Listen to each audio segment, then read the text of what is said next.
She smiled as she waved goodbye, her hand still bearing the wedding ring I'd placed there 6 years ago. I watched her from the rearview mirror of the military transport, getting smaller and smaller until she disappeared entirely. Before we jump back in, tell us where you're tuning in from. And if this story touches you, make sure you're subscribed, because tomorrow I've saved something extra special for you. I had no way of knowing that by the time I returned from Afghanistan, my wife would be sleeping in our bed with another man, a man who thought he was about to become a very rich widower. But life has a way of teaching people that appearances can be deceiving, especially when it comes to military life insurance policies. My name is Daniel Walker, 34 years old, with a military haircut that hasn't changed since I enlisted at 18. For 12 years, I'd been a combat engineer in the Army, rising to the rank of staff sergeant through deployments to Iraq and now Afghanistan. My career had been steady, not meteoric, not stagnant, just the reliable progression of a soldier who showed up, did the work, and looked out for his people. I met Amanda during my second year of service at a friend's barbecue in Fort Carson, Colorado. She had laughing eyes and a smile that seemed to be just for me, even in a crowded room. 6 months later, we were married in a small ceremony with family and close friends. We bought our first house together near the base. Nothing fancy, but it was ours. A 3-bedroom ranch-style home with a decent yard and enough space to start the family we both talked about having someday. Military life isn't easy on marriages. Everyone knows the statistics. The long deployments, the constant worry, the missed birthdays and anniversaries, but we made it work for 6 years. At least I thought we did. Amanda had her nursing job at Memorial Hospital, her friends from work, her sister nearby in Denver. She seemed to understand the demands of my career, the implications of serving. Each goodbye was hard, but homecomings made up for it. The way she would run into my arms at the arrival ceremony, holding me so tight it felt like she'd never let go. When my unit received orders for a 10-month deployment to Afghanistan, it wasn't my first rodeo. We'd been through this before. The preparation checklists, the power of attorney paperwork, updating wills and life insurance, standard procedure for any deployment. As a staff sergeant, I had to make sure my squad was prepared as well, helping younger soldiers navigate their first deployment preparations. "You know the drill," I told Amanda as we sat at our kitchen table reviewing paperwork. "SGLI maxed out at $400,000 with you as the sole beneficiary. All the accounts are joint, so you won't have any trouble accessing funds while I'm gone." Amanda nodded, signing where indicated without really looking at the documents. "Same as last time," she said, her voice flat. I noticed something different in her demeanor, a distance that hadn't been there before, but I chalked it up to deployment anxiety. We'd been through 3 deployments already. Sometimes they hit harder than others. "Hey," I said, reaching for her hand. 10 months will go by before you know it." She smiled, but it didn't reach her eyes. "I know. I'll be fine. I always am." 2 weeks later, I was on a transport plane headed for a forward operating base in Kandahar province. Amanda's final kiss felt perfunctory, almost obligatory. Again, I dismissed the nagging feeling that something was off. Pre-deployment emotions are complicated. I'd seen enough families go through it to know that. The first 2 months of deployment followed the usual rhythm. Video calls when the internet cooperated, emails when it didn't. Amanda's messages grew shorter, less frequent. She blamed her schedule at the hospital. They were short-staffed. She was picking up extra shifts. Made sense, practical even, to bank the extra income while I was receiving combat pay. Then came the care packages, always a highlight during deployment. Except this time, they were sparse, containing only the basics. No handwritten notes, no inside jokes, none of the personal touches that had made previous deployment packages feel like a piece of home. My squad noticed. "No homemade cookies this time, Sarge?" Martinez asked when I opened a box containing only some toiletries and protein bars. Guess she's busy, I said, distributing the extra toothpaste and deodorant to anyone who needed it. Campbell, a younger soldier on his first deployment, looked confused. My wife works full-time and still sends me a box every 2 weeks, decorated and everything. Every marriage is different, I replied, ending the conversation. But his comment stuck with me. 3 months into deployment, video calls with Amanda became increasingly difficult to schedule. She was always working, always tired, always about to head out somewhere. When we did connect, I noticed changes in our house behind her. New throw, pillows, different artwork on the walls, small things that wouldn't matter to most people, but stood out to someone who had memorized every inch of a home they couldn't return to for months. "Did you redecorate?" I asked during one call. Amanda looked startled, then composed herself. "Just a few things to freshen up the place. Sarah helped me pick some stuff out." Sarah was her co-worker from the hospital, someone she'd mentioned with increasing frequency. I hadn't met her, but according to Amanda, they'd become close friends over the past year. "That's nice," I said. "You two have been spending a lot of time together. She's been really supportive while you've been gone." The conversation moved on, but something felt off. I didn't have concrete reasons for concern, just a growing unease, an instinct honed by years of scanning terrain for signs of danger. 4 months in, the changes became harder to ignore. During one call, I noticed men's boots by the door, boots that weren't mine. "Whose shoes are those?" I asked, trying to keep my tone casual. Amanda's eyes flicked to the side of the screen. "Oh, Sarah's brother was helping me fix the garbage disposal. He must have left them." It was plausible. Things break in houses. People need help when their spouses are deployed. The military community understands this. We look out for each other's families. Still, something didn't sit right. The next day, I received an unusual email from our neighbor, Ted Harrington, a retired Marine who had promised to keep an eye on Amanda and the house while I was gone. "Hope deployment's going as well as these things can, Walker. Don't want to cause any trouble, but thought you should know there's been a blue Tacoma parked in your driveway most nights for the past month.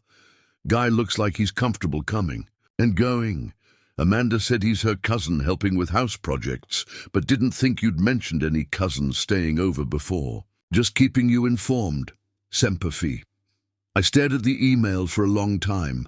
Amanda didn't have male cousins in Colorado. She had one cousin, Jessica, who lived in Florida. I'd met her entire family. That night I couldn't sleep. While my squad rested in preparation for the next day's mission, I lay awake, connecting dots I didn't want to connect. The distancing, the changing appearance of our home, the male boots, the truck.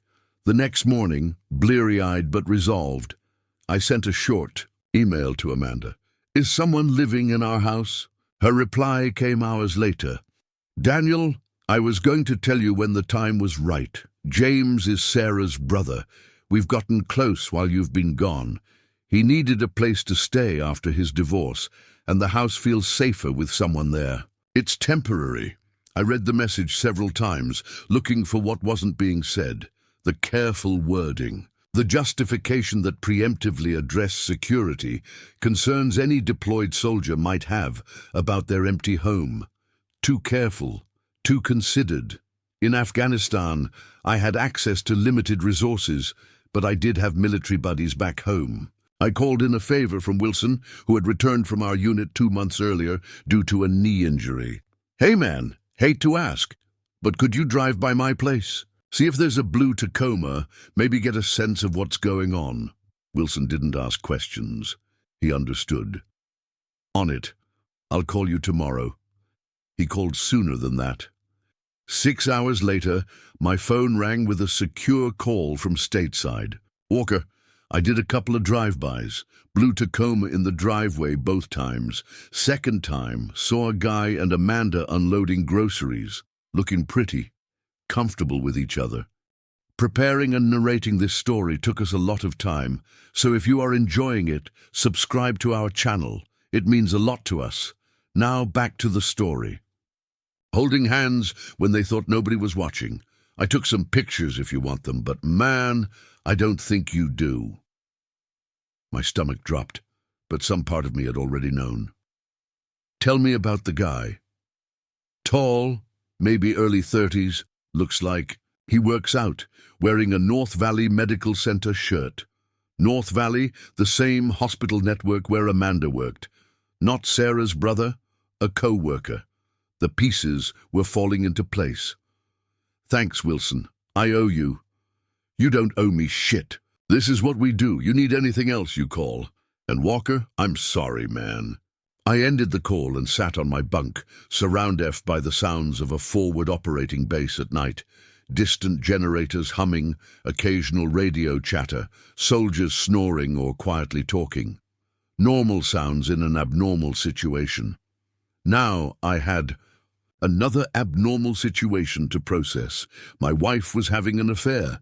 A man was living in my house, sleeping in my bed, and I was stuck in Afghanistan for 6 more months. Military protocol exists for family emergencies. Emergency leave is possible for deaths, serious illnesses, or critical situations. But my wife is cheating on me doesn't qualify, nor should it. Wars don't stop for broken hearts. That night, I made a decision. I wasn't going to confront Amanda, not yet. Knowledge is tactical advantage, and right now, she didn't know what I knew. I needed more information.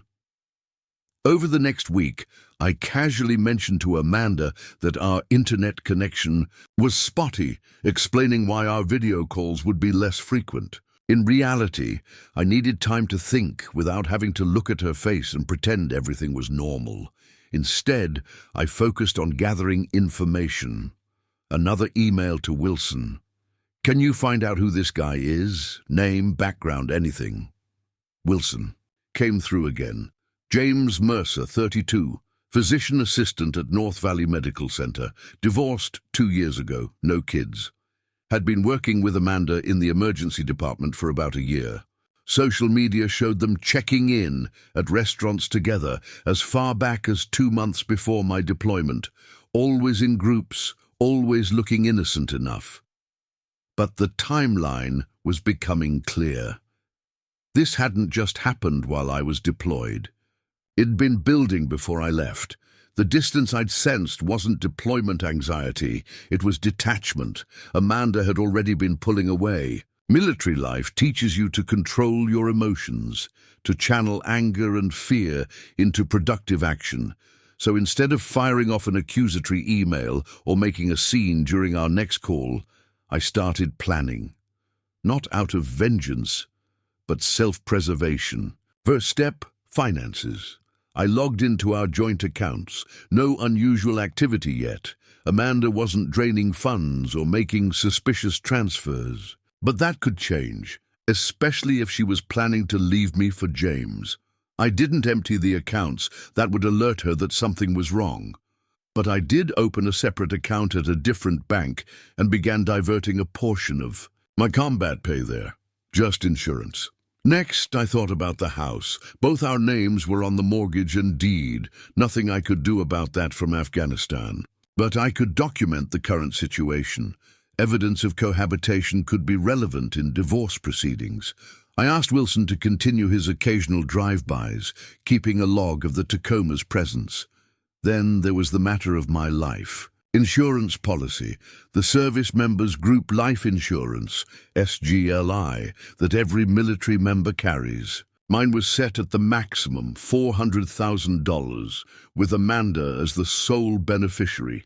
The thought hit me like a punch to the gut. I was worth more to them dead than alive. Afghanistan is dangerous. Everyone knows this. IEDs, ambushes, indirect fire, accidents. What if Amanda and James were counting on that policy? What if they were hoping for a folded flag and a solemn ceremony? It was a dark thought. Paranoid, perhaps. But once it took root, I couldn't shake it. I'd seen the statistics. on military divorce rates. I'd also heard the rare, horrible stories of spouses who viewed deployment as an opportunity, not just for infidelity, but for life insurance payouts if things went wrong. I had no proof Amanda was thinking this way. James might not even know about the policy, but the possibility changed everything about how I viewed my situation. The next day, I visited the administrative office on base. Sergeant Davis looked up from her computer when I walked in. "Staff Sergeant Walker, what can I do for you today?" "Need to update my SGLI beneficiary information," I said, keeping my voice neutral. She nodded, pulling up the forms on her computer. "Change of beneficiary? Adding someone new with your wife?" "Removing my wife completely," I said. "I'd like to designate my parents as primary beneficiaries, 50% each."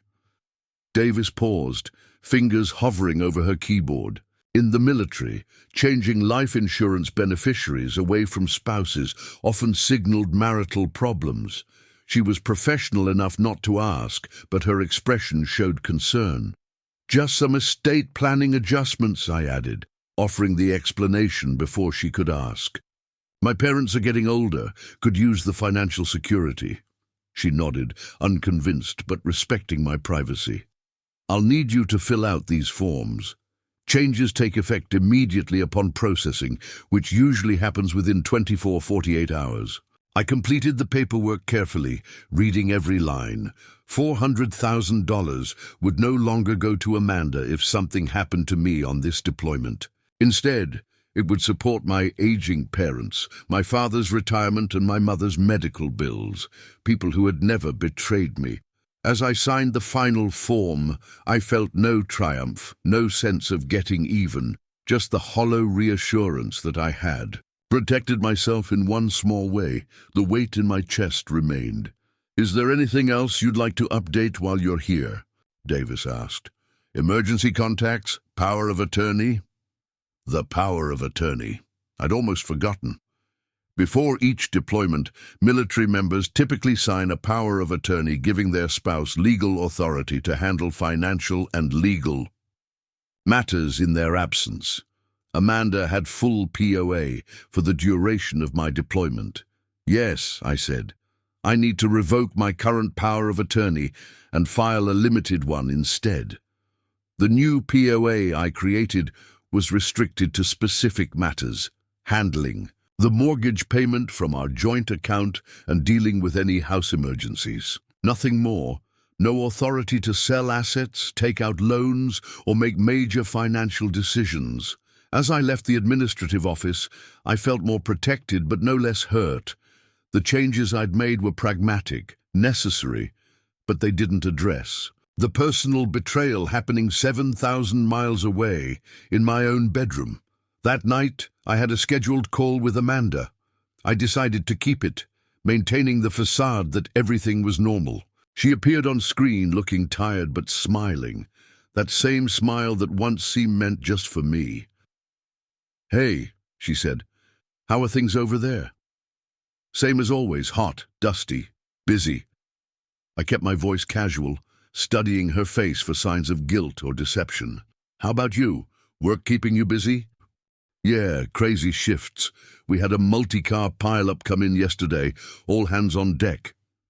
I nodded, noticing a man's watch on our bedside table behind her, visible just at the edge of the frame. Not my watch. I kept my expression neutral. "Must be tough," I said. "You look tired. Been getting enough sleep?" A flicker of something crossed her face. Discomfort. Perhaps guilt. "As much as I can. You know how it is with night shifts." I did know. I also knew she hadn't mentioned working. "Night shifts recently? Well, don't wear yourself out," I said. "By the way, got a call from the insurance company yesterday, something about verification of beneficiaries. Did they contact you too?"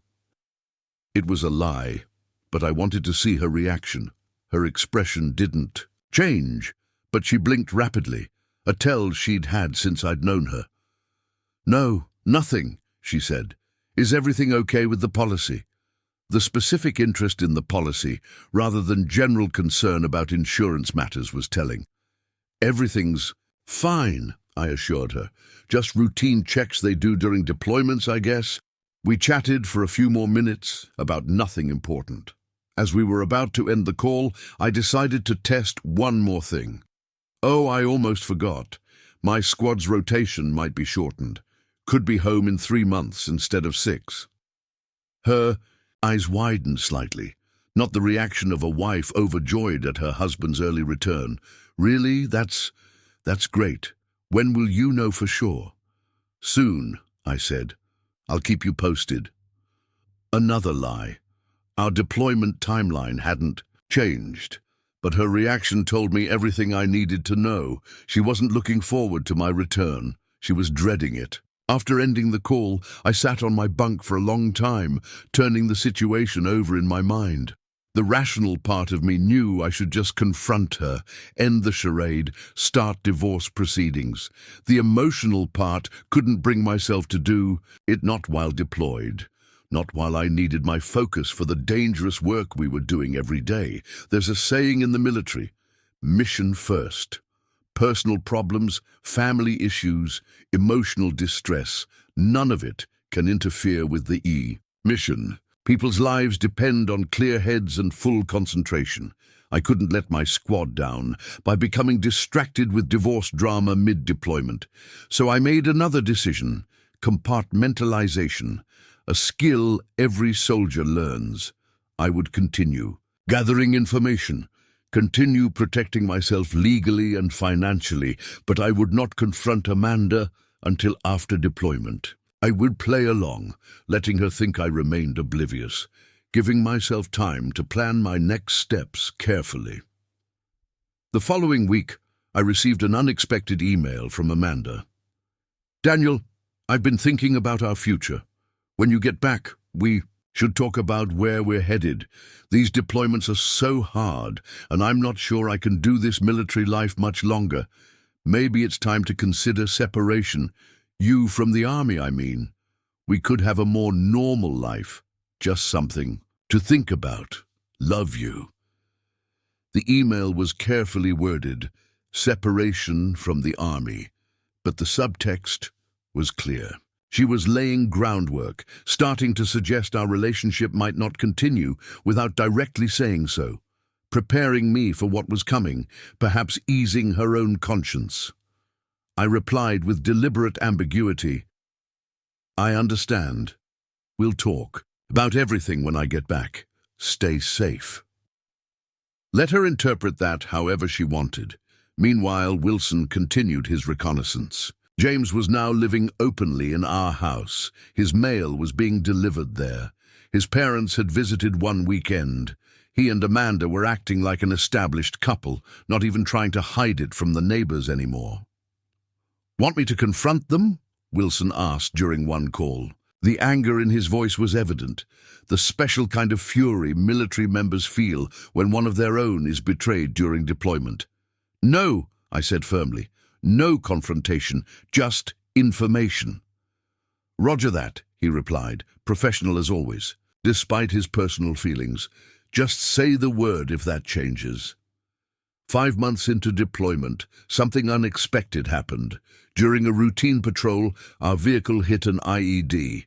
No fatalities, but 3 injuries, including me. Nothing life-threatening. A concussion, some shrapnel in my left arm, and a fractured ankle. Enough to earn me a Purple Heart and 2 weeks in the combat support hospital, but not enough for a ticket home. Standard procedure after any significant injury is notification of next of kin, which meant Amanda would be officially informed of my injury by the Family Readiness Group. I received a flurry of concerned emails from her in the hours after notification. "Daniel, they said you were injured. Are you okay? Please respond when you can. They won't tell me details. How bad is it? Are you coming home? Please let me know something. I'm so worried. Please just let me know you're alive."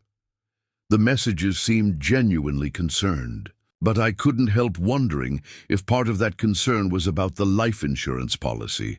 the one she didn't know I'd changed. I waited a full day before responding, partly because of my condition and partly as a test.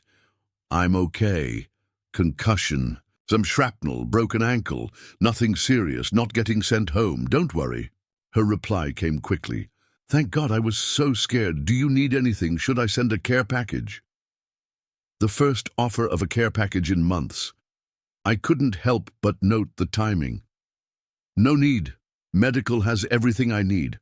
Over the next 2 weeks in the hospital, I had more time to think than was probably healthy. The concussion gave me headaches, but my mind remained active, planning, considering options.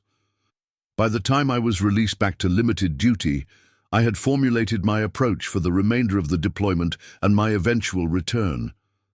I would continue the facade of ignorance. I would give no indication that I knew about James or suspected Amanda's intentions. I would maintain minimal, cordial communication. And I would prepare for the confrontation that would come once I was stateside again, not out of vengeance, not to create drama, but because I deserved the truth, delivered to my face after 12 years of service to my country and 6 years of what I thought was a solid marriage. The final 3 months of deployment passed slowly. I recovered from my injuries, returned to full duty, and focused on bringing my entire squad home safely. During video calls with Amanda, I noticed subtle changes in our house, fewer of my personal items visible, spaces being reclaimed and redefined. She was already erasing me, piece by piece. Wilson's reports continued. James and Amanda were now openly a couple in the community. They'd been seen at the officers' club on base, a particular insult in military culture, flaunting their relationship in the place where deployed soldiers' spouses should feel most protected. A month before our scheduled return, I received another email from Amanda. Daniel, I've been doing a lot of thinking about us, about our future. I don't think it's fair to either of us to keep pretending everything is fine. When you get back, I want to have an honest conversation about where we stand. I care about you deeply, but people change, and sometimes relationships run their course. I hope you can understand. It was the beginning of the end, formally worded, emotionally distant, full of clichés about growth and change. No mention of James, of course, no acknowledgement of betrayal. I replied simply, I understand completely. We'll talk when I get back. 2 weeks before our return date, I took one final protective measure. I contacted a lawyer back home, a retired JAG officer who specialized in military divorces. I explained my situation, forwarded the evidence. Wilson had collected and set up an appointment for the day after my return to Colorado. Don't say anything to her before we meet, the lawyer advised. Colorado is an equitable distribution state. Her infidelity won't impact property division much, but how you handle the confrontation might. Keep communications civil and documented. Good advice. Aligned with my own instincts. This wouldn't be about revenge. It would be about dignity. Hers and mine. The day of our return arrived. As our transport plane touched down at Fort Carson, I felt none of the usual excitement of homecoming. Through the window, I could see families gathered, holding signs, children on shoulders, the welcome home ceremony taking shape.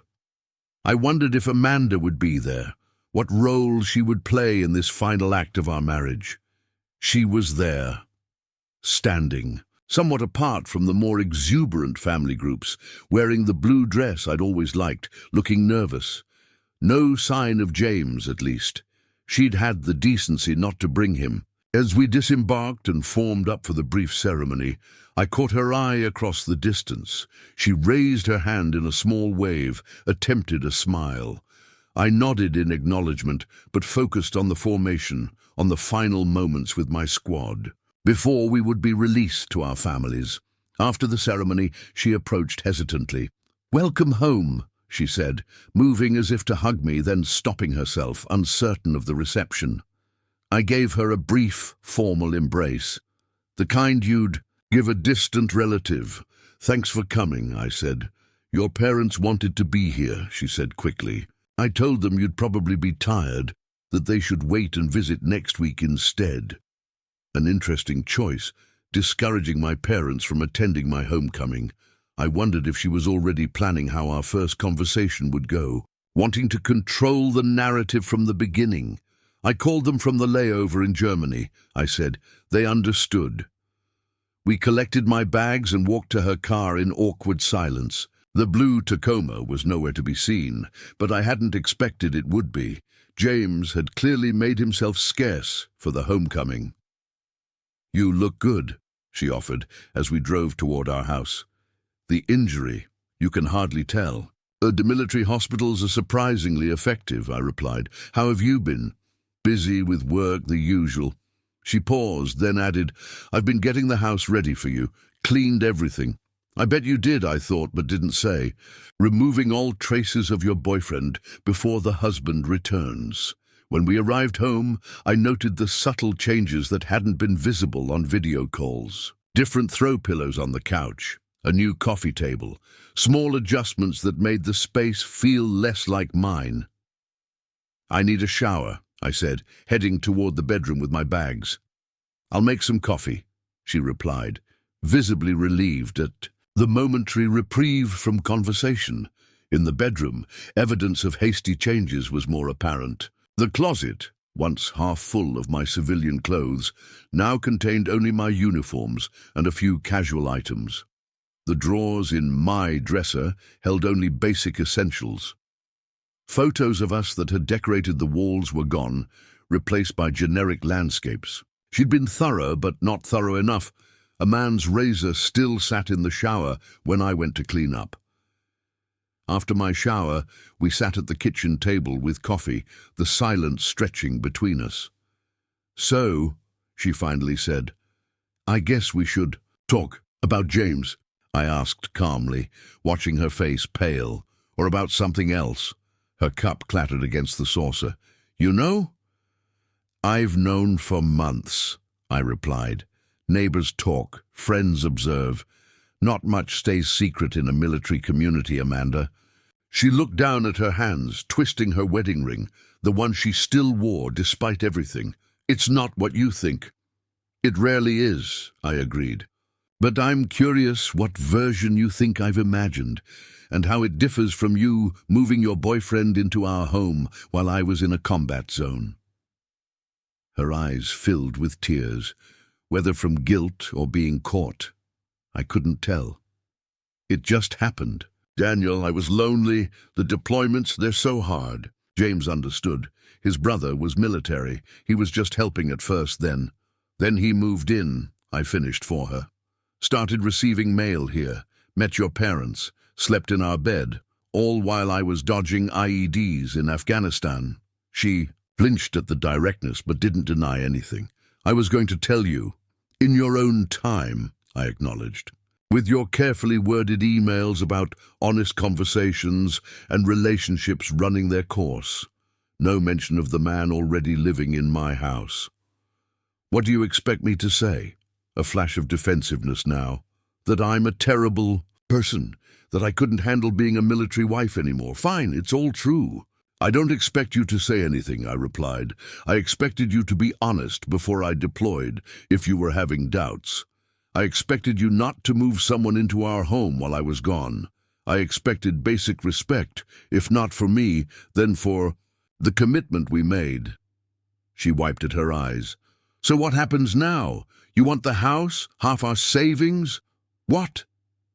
I stood up, suddenly tired beyond words. 10 months of deployment followed by this conversation was more than I wanted to handle. In one day. What happens now is I'm going to sleep at Wilson's tonight. Tomorrow I meet with my lawyer. After that, we can discuss how to handle this divorce like adults. Lawyer? She looked surprised. Already? I've had months to process this, Amanda. While you were playing house, I was planning my exit. As I repacked a small bag with essentials, she hovered in the doorway. There's something else you should know, she said quietly. I looked up, waiting. James and I, we're expecting. 3 months along. The final piece of the puzzle, the last twist of the knife. The timeline meant she'd been pregnant before. I even returned from deployment. I nodded, absorbing this final blow with the same compartmentalized calm I'd maintained throughout. Congratulations. That certainly simplifies the divorce proceedings. That's it? She asked, seemingly shocked by my muted reaction. You find out I'm pregnant with another man's child, and that's all you have to say? What would you prefer? Rage? Accusations? We're beyond that point, Amanda. As I zipped my bag closed, a thought occurred to me. Did you check on my life insurance policy after my injury? Her expression froze, then crumpled with genuine shock and hurt. What are you suggesting? Just curious if you verified the payout amount. 400,000 would give you and James a nice start with the baby. That's a horrible thing to say, she whispered. I was worried sick when they said you were injured. Worried I might die, or worried I might live. I shouldered my bag. Because I changed the beneficiaries 3 months ago, my parents would have received everything if that IED had been more effective. The color drained from her face. Not guilt, I realized, true shock. Perhaps she hadn't been thinking about insurance payouts after all. Perhaps that level of calculation was my own paranoia, born from betrayal and distance. I would never. She started, then stopped. Is that really what you think of me now? I don't know what to think of you anymore, I said honestly. The Amanda I married wouldn't have done any of this. So I'm left wondering what else might be possible. I walked past her to the front door, pausing with my hand on the knob. I'll have my lawyer contact you. In the meantime, I'd appreciate if James didn't move back in until I've collected the rest of my things. Out in the evening air, I took my first deep breath in what felt like hours. The weight in my chest remained, but something else was there, too, a sense of closure beginning to form. Not healing, not yet, but the start of whatever would come next. As I drove away in my truck that had sat unused in the garage during my deployment, I glanced in the rearview mirror. Amanda stood in the doorway, watching me leave, her hand resting on her stomach, a gesture of protection for the new life growing inside her, a life that represented both her betrayal and her future. I'd spent months planning for this moment, imagining how it would feel to finally confront the truth of my marriage. I'd expected more anger, more pain. Instead, I felt an odd sense of calm. The life insurance policy I'd changed had been about protection, about not being taken advantage of. But the real protection had come from somewhere else, from the inner strength forged through military service, from the clarity that comes with accepting difficult truths. As I pulled up to Wilson's house, my phone buzzed with a text from Amanda. I never wanted to hurt you. I'm sorry it ended this way. I didn't respond. Some messages don't require an answer. Some chapters just need to end. Tomorrow would bring lawyers and paperwork, division of assets and dissolution of vows. But tonight, I would rest, knowing I had protected myself when it mattered most, not just financially, but emotionally. The life insurance policy had been changed, yes, but more importantly, so had I. I settled into the rhythm of deployment life at Bagram Airfield faster than I expected. The familiar patterns returned: early morning PT, squad briefings, equipment checks, missions that often stretched into 16-hour days. My team consisted mostly of newer soldiers, except for Martinez, who'd been with me through 2 previous tours. They looked to me for guidance, stability, and the kind of calm assurance that only comes from experience. I gave them what they needed, compartmentalizing my growing concerns about home. The first real flag appeared 6 weeks into deployment. During a video call with Amanda, I noticed she was wearing makeup, full makeup, at what would have been 11 p.m. Colorado time. Her hair was styled differently too, swept back in a way she rarely wore it around the house. Big plans tonight? I asked casually. She touched her hair self-consciously. Oh no, had dinner with some work friends earlier, just haven't washed my face yet. Work friends? Anyone I know?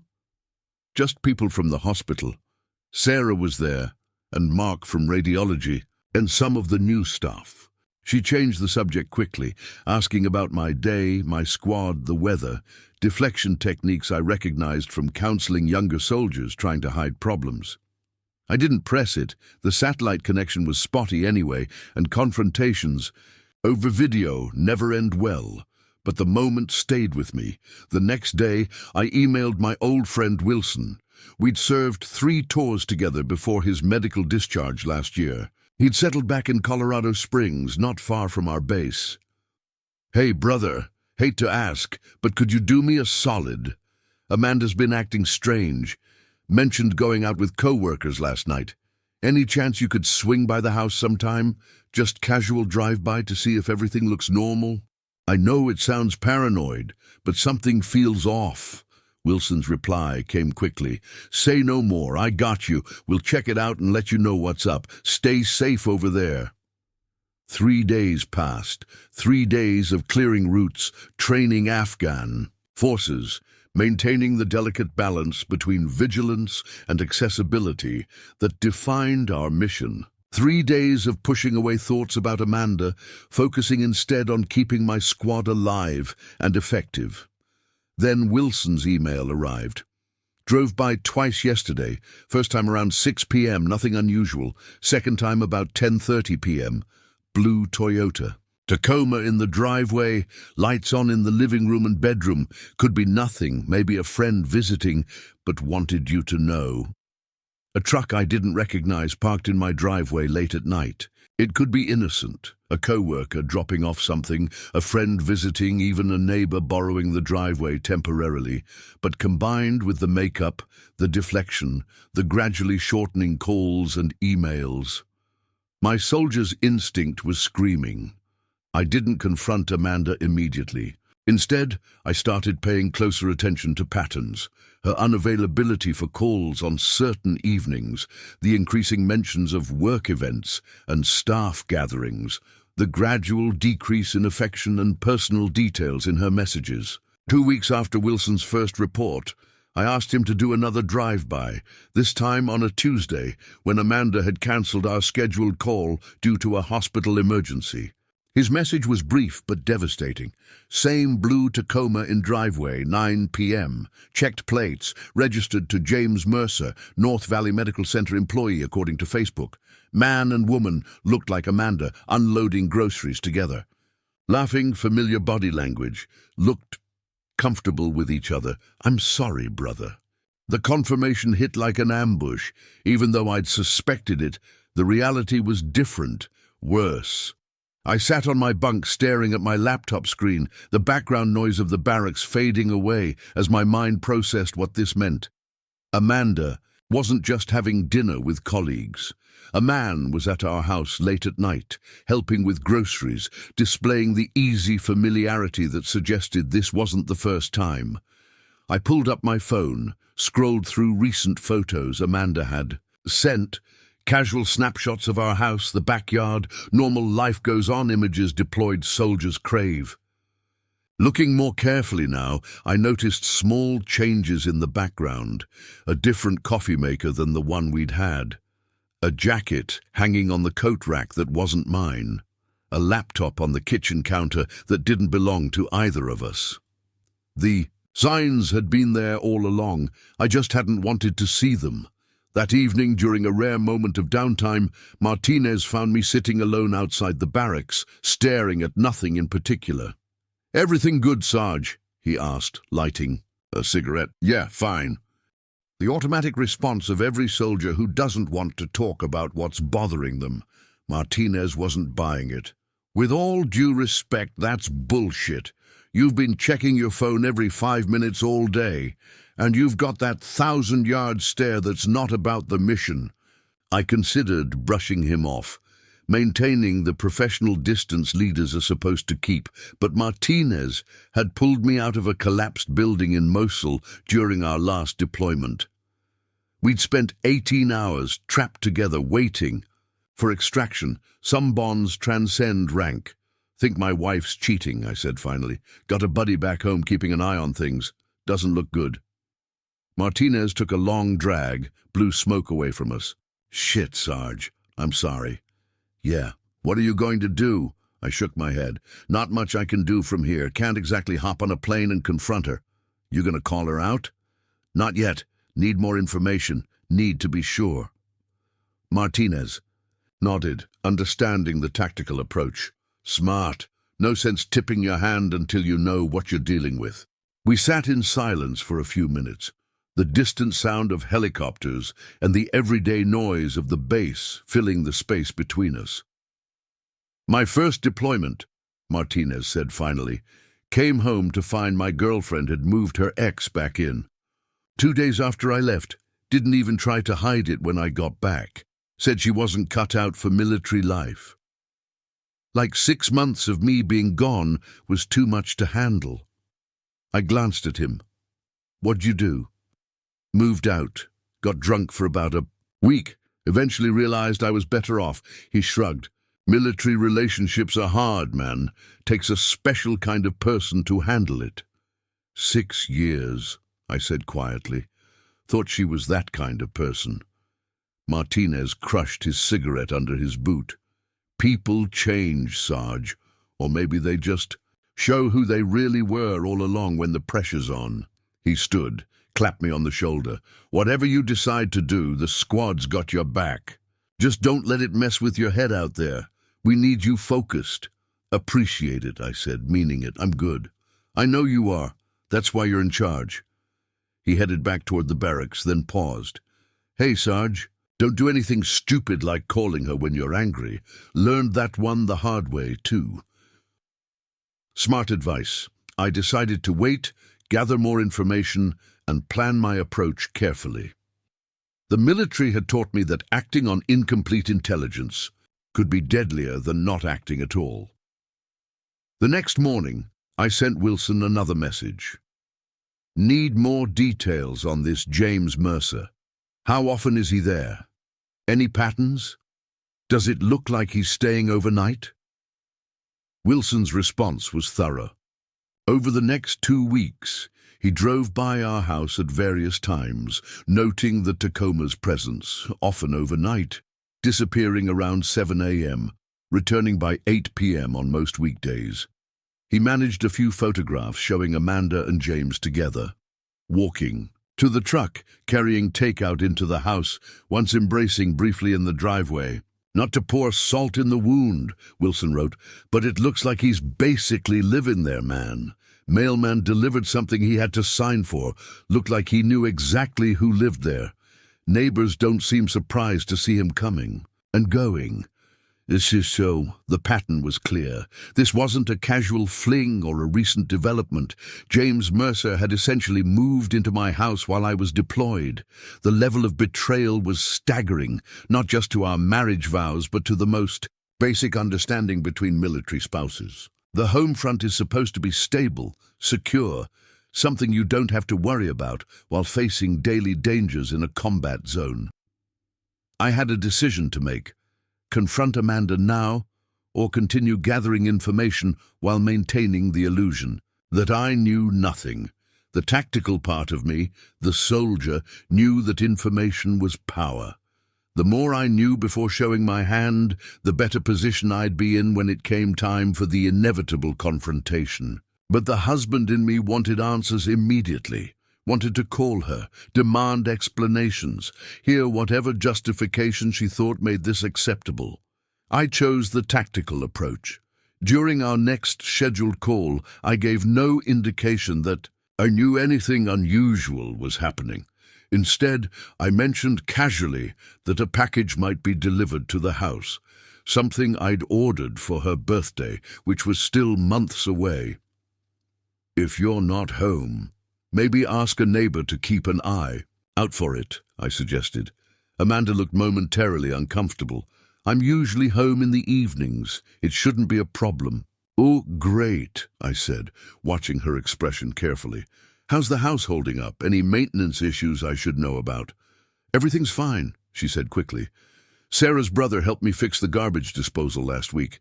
It was making that noise again. Sarah's brother, not James Mercer from the hospital, a deliberate lie, carefully constructed.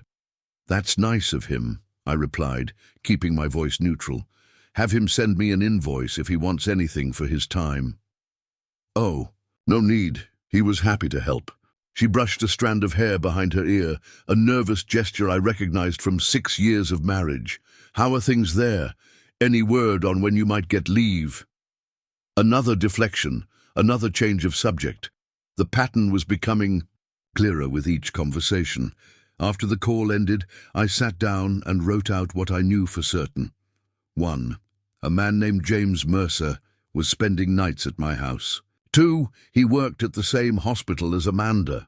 3. She had deliberately lied about his identity, calling him Sarah's brother. 4. The arrangement appeared established, not new, not temporary. 5. Amanda was creating excuses to avoid video calls on certain evenings. The evidence pointed to one conclusion, but I still needed more details before deciding how to proceed. I sent Wilson a new request, this time asking him to find out what he could about James Mercer through public information and social media. The information trickled in over the next few days. James Mercer, 32, divorced 2 years ago. Physician assistant in the emergency department at North Valley Medical Center, the same department where Amanda worked as a nurse. No children from his previous marriage, owned a house across town, but appeared to be spending most nights at our place. His social media showed him at various hospital functions with Amanda in group photos, dating back nearly a year. Always professional. Nothing overtly romantic, but they were often standing next to each other. The timeline was becoming clearer. This relationship had likely started before my deployment, perhaps as workplace friendship that evolved into something more after I left. The revelation made the betrayal even deeper. She'd been pulling away before I'd even boarded the transport plane. 2 months into deployment, I received a care package from Amanda.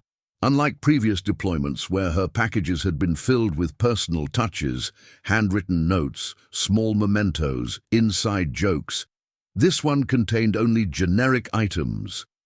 Protein bars, basic toiletries, a few magazines, nothing personal, nothing that required thought or effort. The kind of package you might send to a distant acquaintance, not your husband of 6 years. Campbell, one of the younger soldiers, noticed the difference as I unpacked it in the common area. That's it? My girlfriend sends better care packages, and we've only been dating 6 months, he said, then immediately looked embarrassed at his own comment. Everyone's different, I said, keeping my tone light. Amanda's busy at the hospital. But the contrast was stark compared to previous deployments, when her packages had been events the whole squad looked forward to, homemade cookies, personalized items for each team member, thoughtful gifts that showed she understood the challenges of deployment life. That night, I made another decision. If Amanda was already treating our marriage as over, I needed to start protecting myself, financially and legally. From thousands of miles away, my options were limited, but there were still steps I could take. First, I needed to understand exactly what a divorce might look like. During my next secure computer access time, I researched Colorado divorce laws, particularly those affecting military personnel.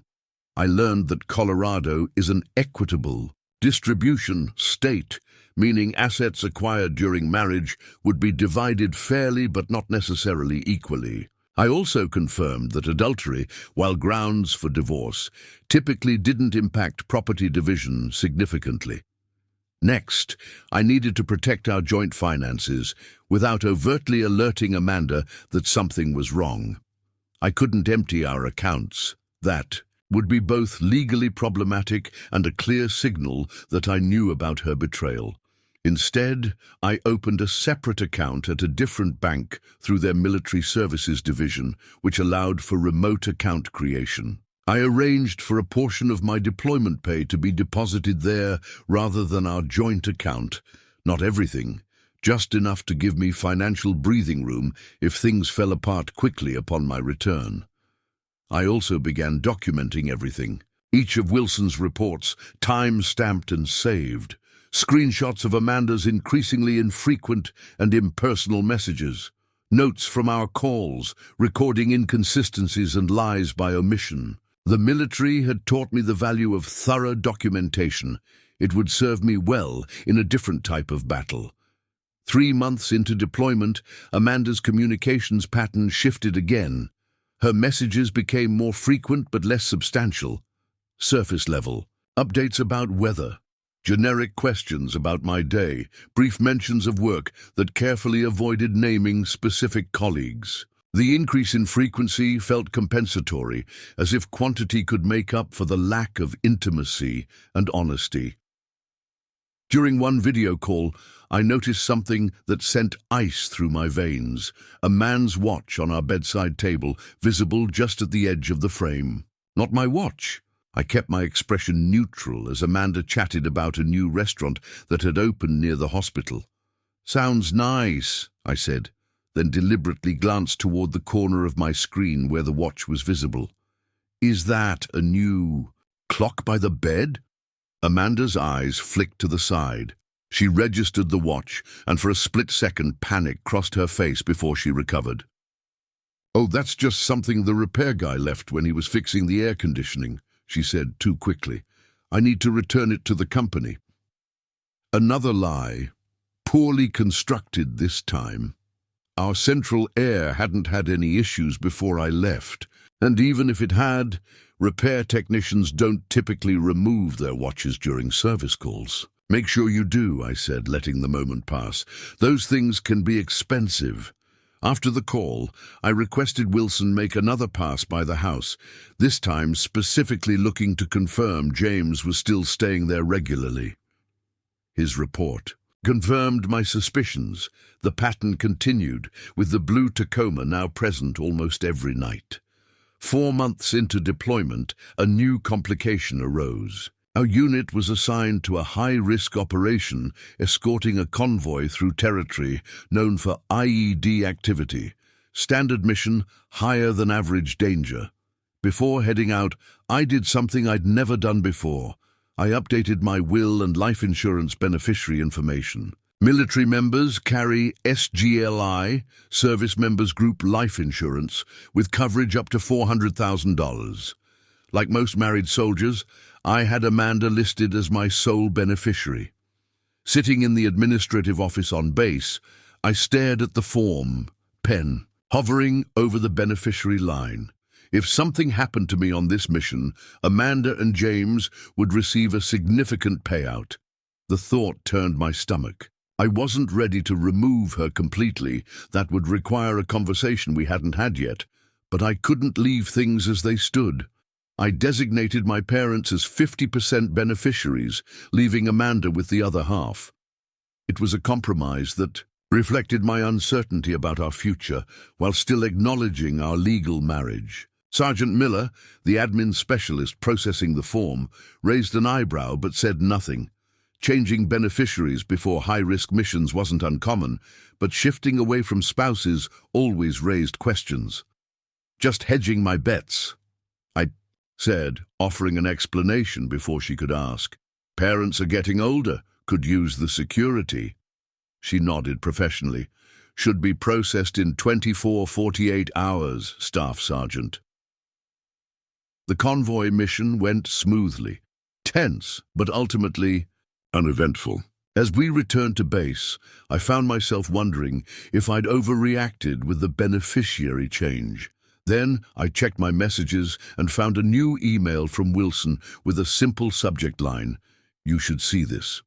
The attached photo showed James and Amanda on our front porch. She was in his arms, their lips pressed together in an unmistakable kiss. Not a friendly peck, not a momentary lapse, but a passionate embrace between lovers, comfortable with each other. My house, my porch, my wife. The image should have broken me. Instead, it brought a strange clarity. There was no more room for doubt, no alternative explanations, no innocent interpretations. The situation was exactly what it appeared to be. I drafted a reply to Wilson. Thanks. Keep documenting, but maintain distance. Don't confront them. I'll handle this when I get home. Then I went to the gym and pushed myself through the most punishing workout I could manage, channeling every ounce of anger and betrayal into physical exertion until my muscles screamed and my mind quieted. When Martinez found me there 2 hours later, I was sitting on a bench, sweat-soaked and oddly calm. Heard about the convoy, he said. Glad it went clean. Yeah, I replied. No issues. He studied my face, but something else happened. I showed him the photo on my phone. No explanation needed. Damn, he said quietly. That's cold. It is what it is. What's the play now, Sarge? I took a long drink of water. Nothing changes. We complete the mission. I deal with this when we get home. Martinez nodded, respecting the discipline. If you need anything. I know. Squad's got my back. Always, he confirmed, then left me to my thoughts. That night, I made 2 decisions that would shape everything that followed. First, I returned to the admin office and revised my SGLI beneficiary designation, removing Amanda completely and splitting the benefit between my parents. Second, I contacted a military divorce attorney back in Colorado and scheduled a consultation for shortly after our expected return date. The next morning, I received a surprisingly long email from Amanda. Daniel, I've been thinking a lot about us lately. These deployments are so hard, and they don't get easier with time like everyone says they will. I miss you, but I'm also starting to wonder if this is the life I want for the next 10 years. You love the Army, I know you do, and I'd never ask you to choose between your career and me. But maybe when you get back, we should talk about what the future looks like for both of us. I love you, but sometimes I wonder if love is enough when we spend so much time apart. Just something to think about. Stay safe. The email was carefully crafted to plant the seeds of separation without revealing the affair. Setting up a narrative where our relationship was struggling because of my career choices, not because she'd moved another man into our home, preparing the groundwork for what she planned to tell me when I returned. I replied with deliberate ambiguity. I understand. These deployments are challenging for everyone. We'll talk about everything when I get back. Let her interpret that however she wanted. 5 months into deployment, our unit suffered a significant loss. An IED strike on another convoy killed 2 soldiers and injured 4 others. None from my immediate squad, but men we all knew and worked with. The base went into the somber, determined mode that follows such incidents. Heightened security, memorial preparations, renewed focus on threat assessment. During times like these, communication from home becomes especially important to morale. Squadron leaders encouraged family members to send extra messages and care packages. Video call schedules were adjusted to accommodate the emotional needs of the unit. Amanda sent a brief, generic email. Heard about what happened on the news. Hope you're okay. Thinking of you. No care package, no request for an extra call. No specific questions about how I was handling the loss, just 20 words that could have been sent to a casual acquaintance. By contrast, Martinez's wife sent personalized cards for everyone in our squad. Campbell's girlfriend organized a group of family members to put together emergency morale packages. Even soldiers with no romantic partners received supportive messages from parents, siblings, friends. The contrast was noticed. Captain Lewis, our company commander, approached me after a briefing.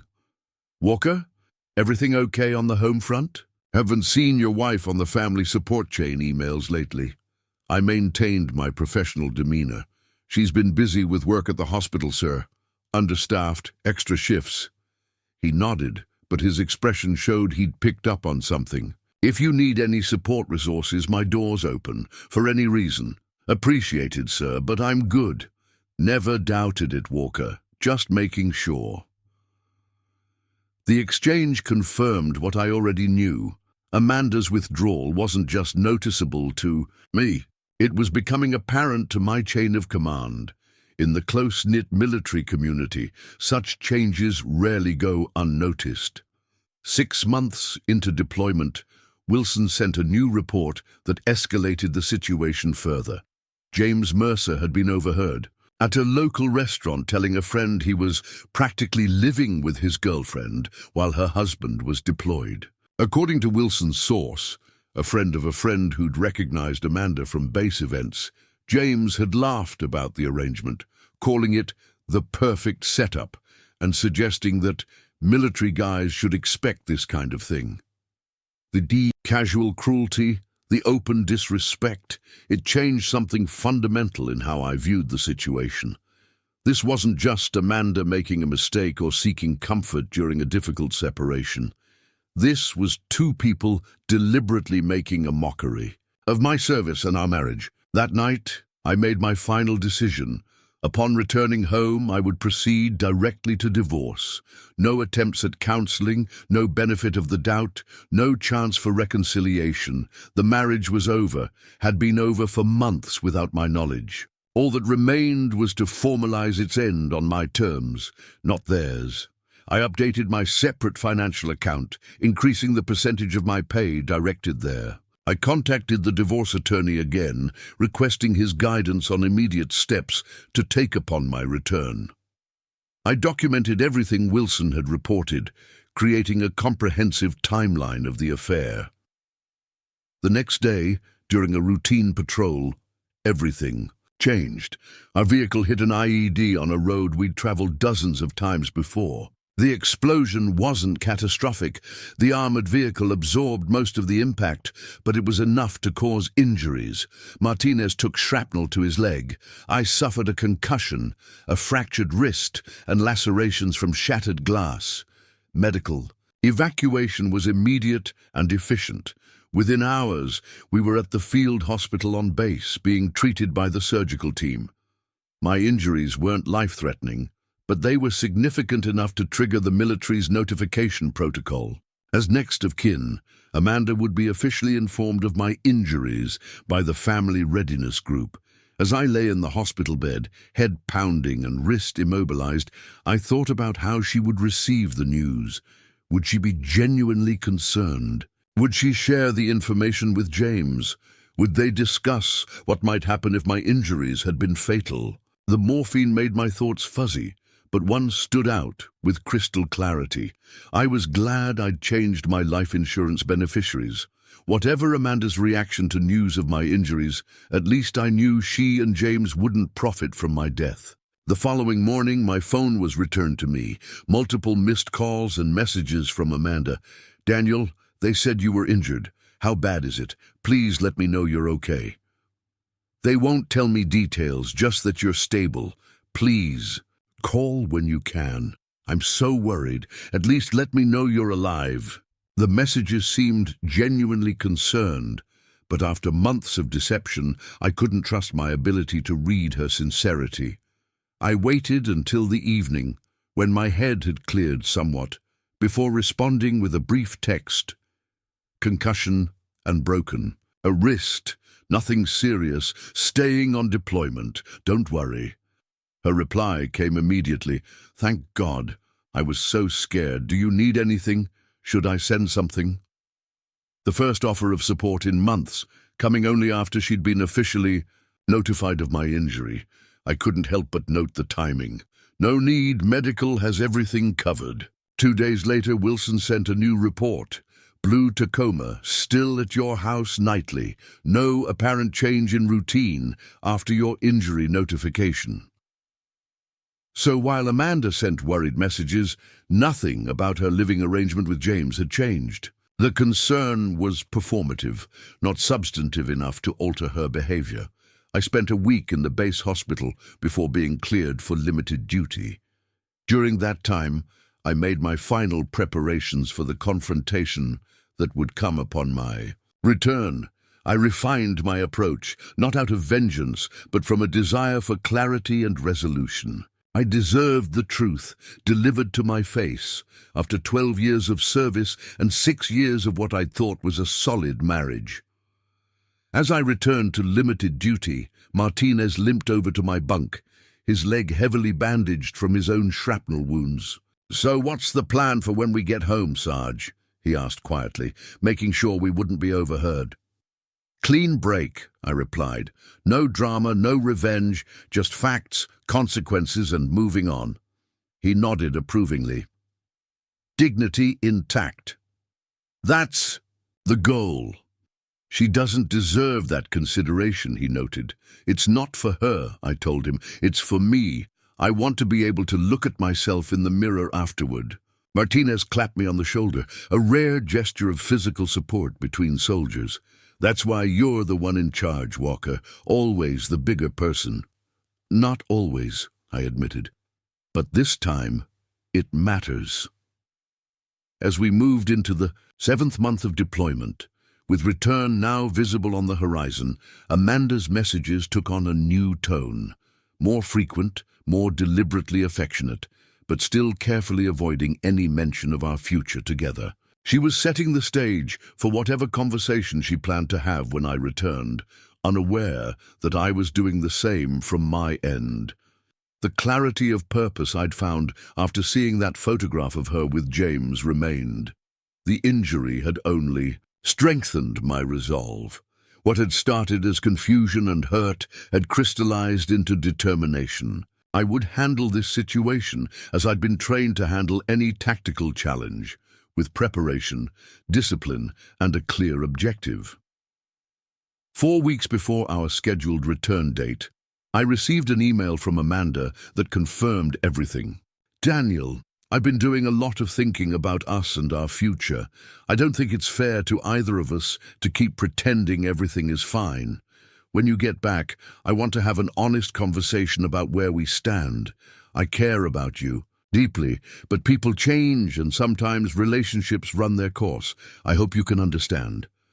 The carefully worded message, with its clichés about growth and change, contained no acknowledgement of James, no admission of the betrayal that had been occurring for months.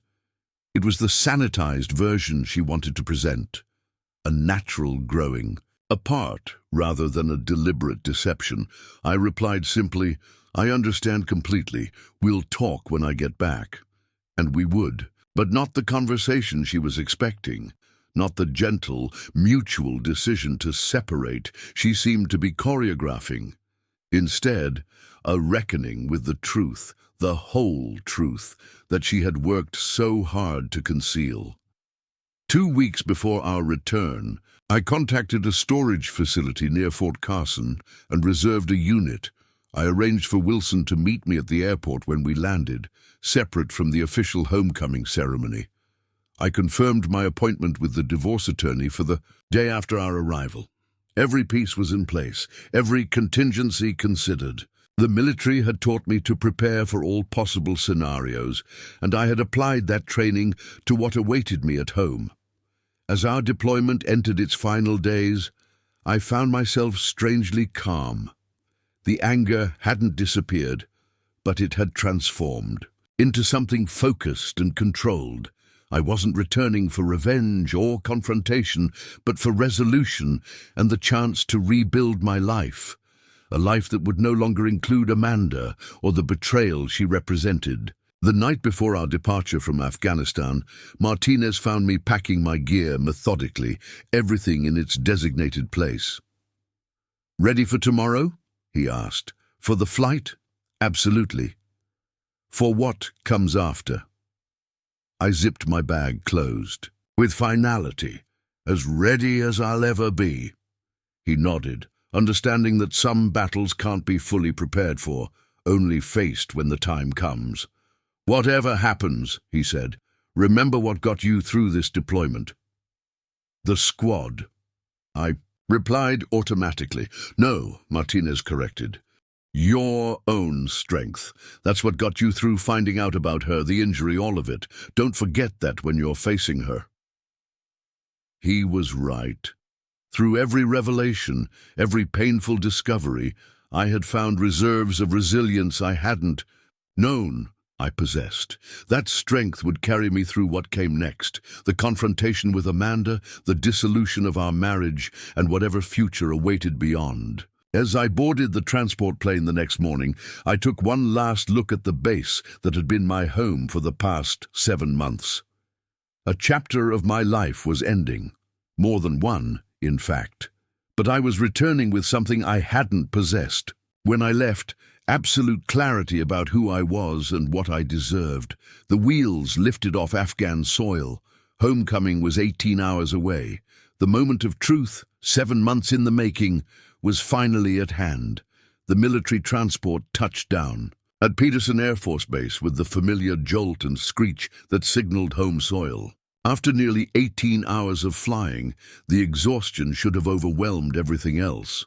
Instead, I felt a strange, almost detached alertness, like the heightened awareness that comes before a mission. In many ways, that's exactly what this was.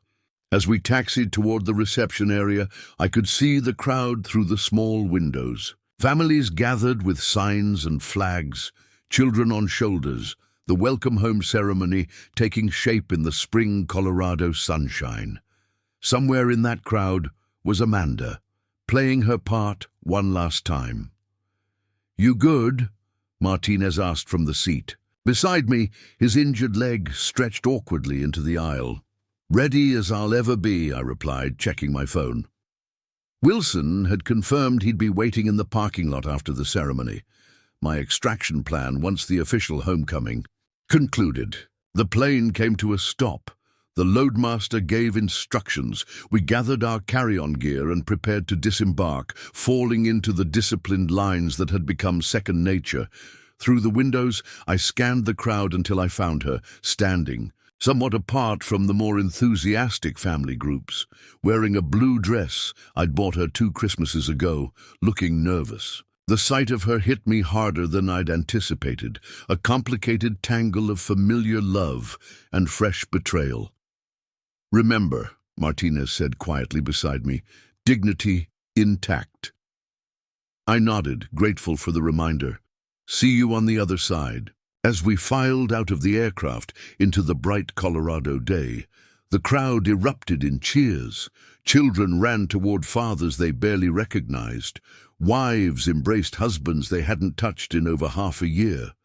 Tears flowed freely on both sides. The beautiful chaos of homecoming, a scene I'd experienced twice before with Amanda running toward me, jumping into my arms without hesitation. Today, she stood her ground, offering a tentative wave as our eyes met across the tarmac. I nodded, in acknowledgement, but maintained formation for the brief ceremony. Colonel Warren gave his standard welcome home speech, commending our service, acknowledging our sacrifices, thanking the families for their support. I stood at parade rest, letting the familiar ritual wash over me, while my mind calculated the minutes until I could execute my plan. After the ceremony, Amanda approached hesitantly. "Welcome home," she said, moving as if to hug me, then stopping herself, uncertain of the reception. I gave her a brief, formal embrace, the kind reserved for distant relatives at family gatherings. "Thanks for coming. Your parents wanted to be here," she said quickly. "I told them you'd probably be tired, that they should wait and visit next week." An interesting choice, discouraging my support system from being present. I wondered if she was already planning the confrontation, wanting to control where and when it happened. "I called them from Germany," I said. "They understood." We collected my bags and walked to her car in awkward silence. The tension between us was palpable. She knew something significant was coming, just not what or how much I knew. The blue Tacoma was nowhere to be seen, but I hadn't expected it would be. James had clearly made himself scarce for the homecoming. "You look good," she offered as we drove toward our house. "The injury, you can hardly tell." "Military hospitals are surprisingly effective," I replied, keeping my tone casual. "How have you been?" "Busy with work, the usual." She paused, then added, "I've been getting the house ready for you. Cleaned everything." "I bet you did," I thought. "Removing all traces of your boyfriend before the husband returns." As we drove through Colorado Springs, I texted Wilson under the pretense of checking messages. "On the way home now, we'll call when ready for pickup." His reply came immediately. "Standing by. Take your time." The neighborhood looked exactly as I remembered it. Neat houses with well-maintained yards, American flags flying from many porches, the familiar mix of military and civilian families that made up our community. Our house appeared the same from the outside, the lawn freshly mowed, spring flowers blooming in the beds Amanda had always meticulously maintained. Inside was different, subtle changes that wouldn't be noticeable to anyone who hadn't lived there for years. Different throw pillows on the couch, a new coffee table, unfamiliar artwork on the walls. The accumulation of small adjustments that made the space feel less like mine. "I need a shower," I said, heading toward the bedroom with my bags. "I'll make some coffee," she replied, visibly relieved at the momentary reprieve from conversation. In the bedroom, evidence of hasty changes was more apparent. The closet, once half full of my civilian clothes, now contained only my uniforms and a few casual items. The drawers in my dresser held only basic essentials. Photos of us that had decorated the walls were gone, replaced by generic landscapes. She'd been thorough, but not thorough enough. A man's razor still sat in the shower caddy. I took a quick shower, washing away 18 hours of travel while gathering my thoughts for what would come next. The hot water felt incredible after months of military facilities, but I didn't linger. This wasn't home anymore, just the scene of an overdue conversation. Dressed in clean civilian clothes, I returned to the kitchen where Amanda waited with coffee. She'd always known exactly how I took it. 1 sugar, splash of cream. Today, she'd made it black, seeming to have forgotten this small detail after 6 years together. Or perhaps it was James who took his coffee black, and she'd adjusted to a new routine. "So," she finally said as we sat at the kitchen table, the silence stretching between us, "I guess we should talk." "About James?" I asked calmly, watching, her face pale. "Or about something else?" Her cup clattered against the saucer. "You know?" "I've known for months," I replied. "Neighbors talk, friends observe. Not much stays secret in a military community, Amanda." She looked down at her hands, twisting her wedding ring, the one she still wore despite everything. "It's not what you think." "It rarely is," I agreed. "But I'm curious what version you think I've imagined, and how it differs from you moving your boyfriend into our home while I was in a combat zone." Her eyes filled with tears, whether from guilt or being caught, I couldn't tell. "It just happened, Daniel. I was lonely. The deployments, they're so hard. James understood. His brother was military. He was just helping at first then. Then he moved in," I finished for her. "Started receiving mail here. Met your parents. Slept in our bed. All while I was dodging IEDs in Afghanistan." She flinched at the directness, but didn't deny anything. "I was going to tell you." "In your own time," I acknowledged. "With your carefully worded emails about honest conversations and relationships running their course.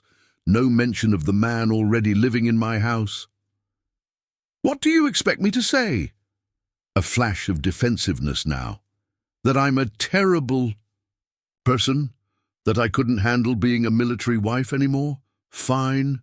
It's all true." "I don't expect you to say anything," I replied. "I expected you to be honest before I deployed, if you were having doubts. I expected you not to move someone into our home while I was gone. I expected basic respect, if not for me, then for the commitment we made." She wiped at her eyes. "So what happens now? You want the house? Half our savings?" "What?" The question revealed her primary concern. Not salvaging our relationship or even apologizing properly, but determining what the practical consequences would be. It confirmed what I already knew.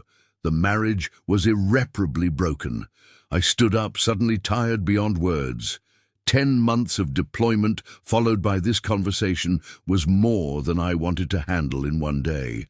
What happens now is I'm going to sleep at Wilson's tonight. Tomorrow, I meet with my lawyer.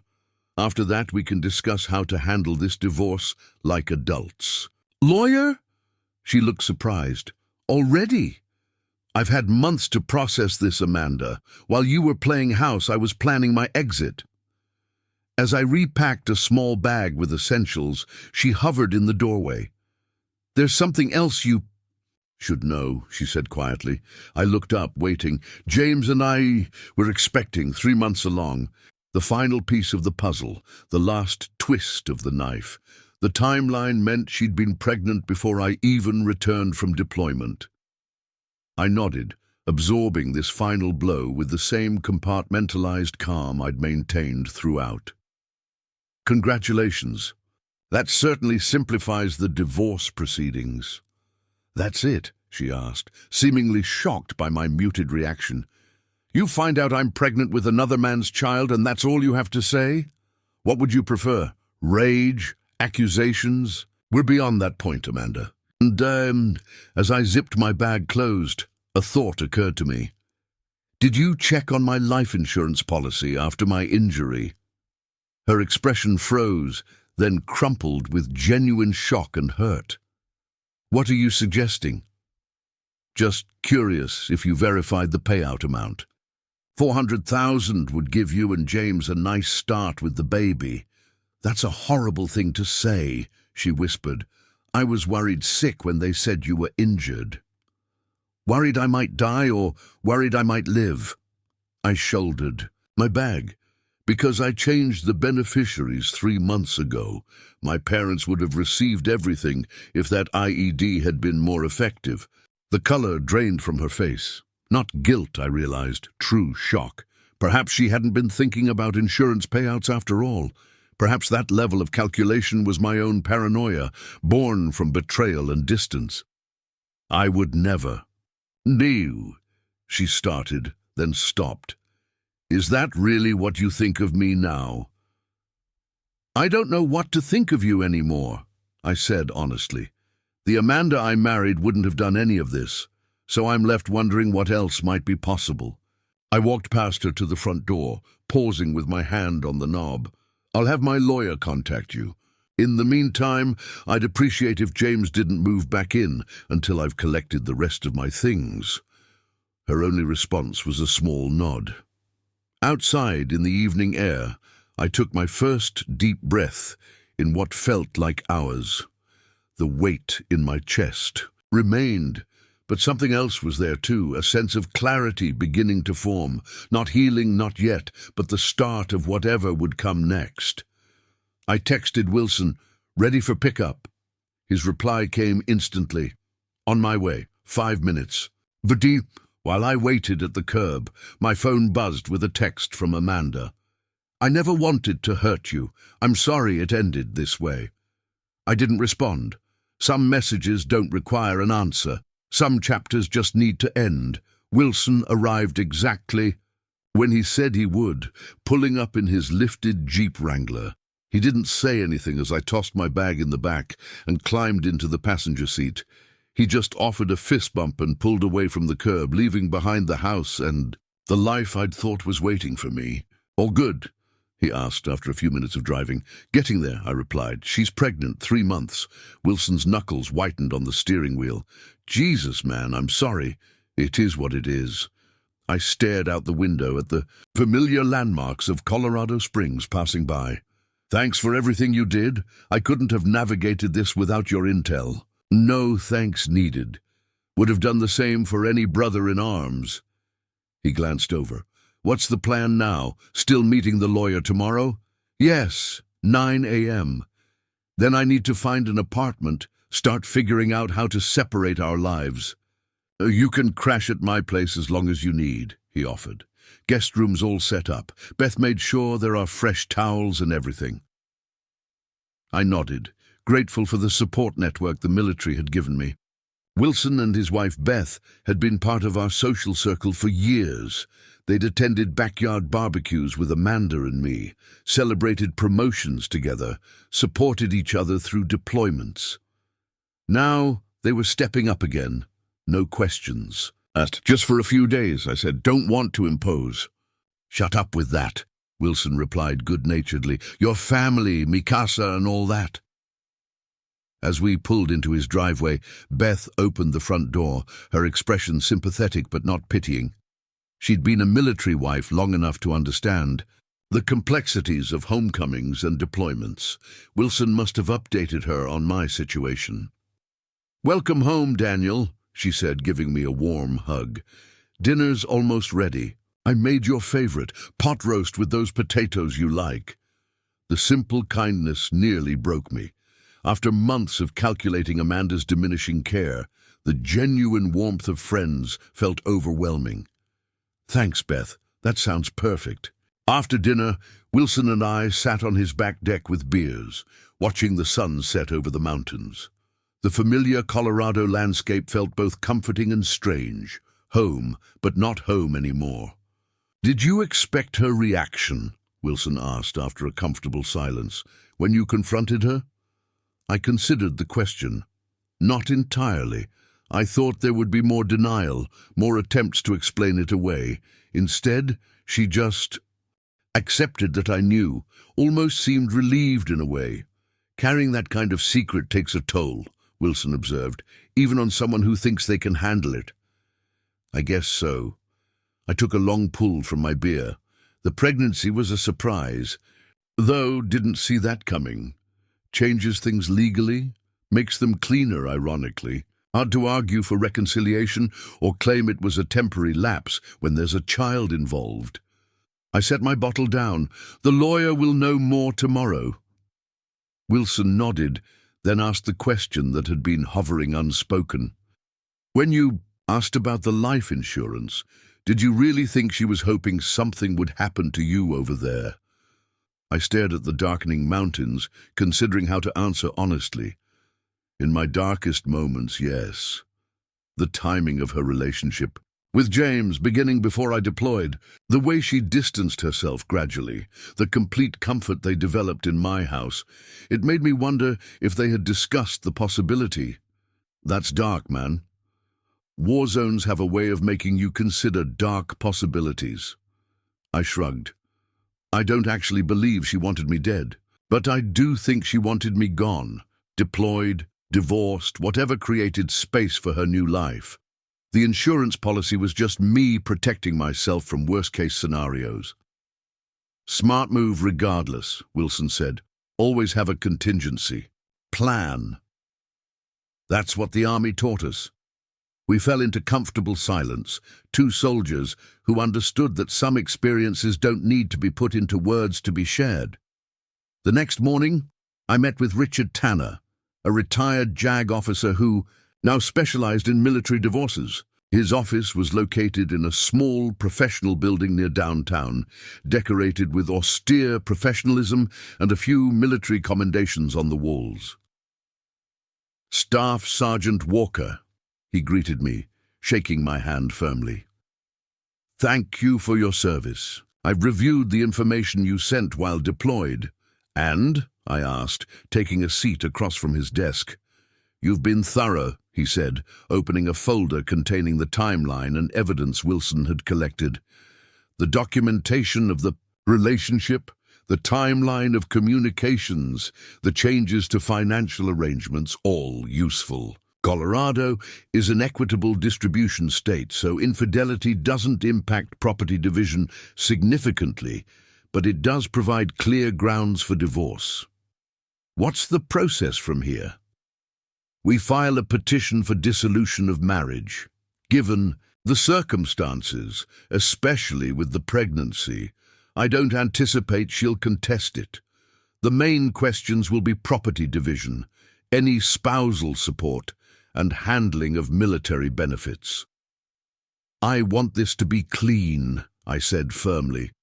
No drawn-out battles, no punitive demands. Fair division of what we built together, then clean break. Tanner nodded approvingly. That's the sensible approach. Emotional divorces drain bank accounts and extend suffering. Let's focus on practicalities.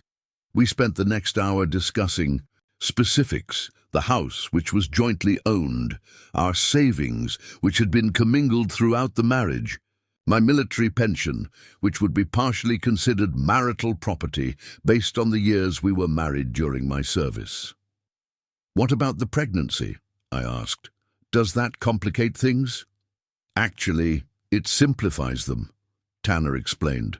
Since you've been deployed for the past 7 months and the child is demonstrably not yours, paternity isn't in question. You'll have no legal or financial responsibility for the child. I nodded, feeling a strange mix of relief and sadness. In another life, Amanda and I had talked about having children together. Now she was having a child with someone else. One more thing, I said. The house, I don't want it. She can buy out my half, or we can sell it and split the proceeds, but I don't want to live there anymore. Understandable, Tanner agreed. We'll include that in our initial proposal. Anything else you're particularly concerned about? I thought about the life we'd built, the possessions we'd accumulated. Most of it seemed insignificant now. Just my personal effects, family heirlooms, military memorabilia. The rest is negotiable. Good. That gives us flexibility.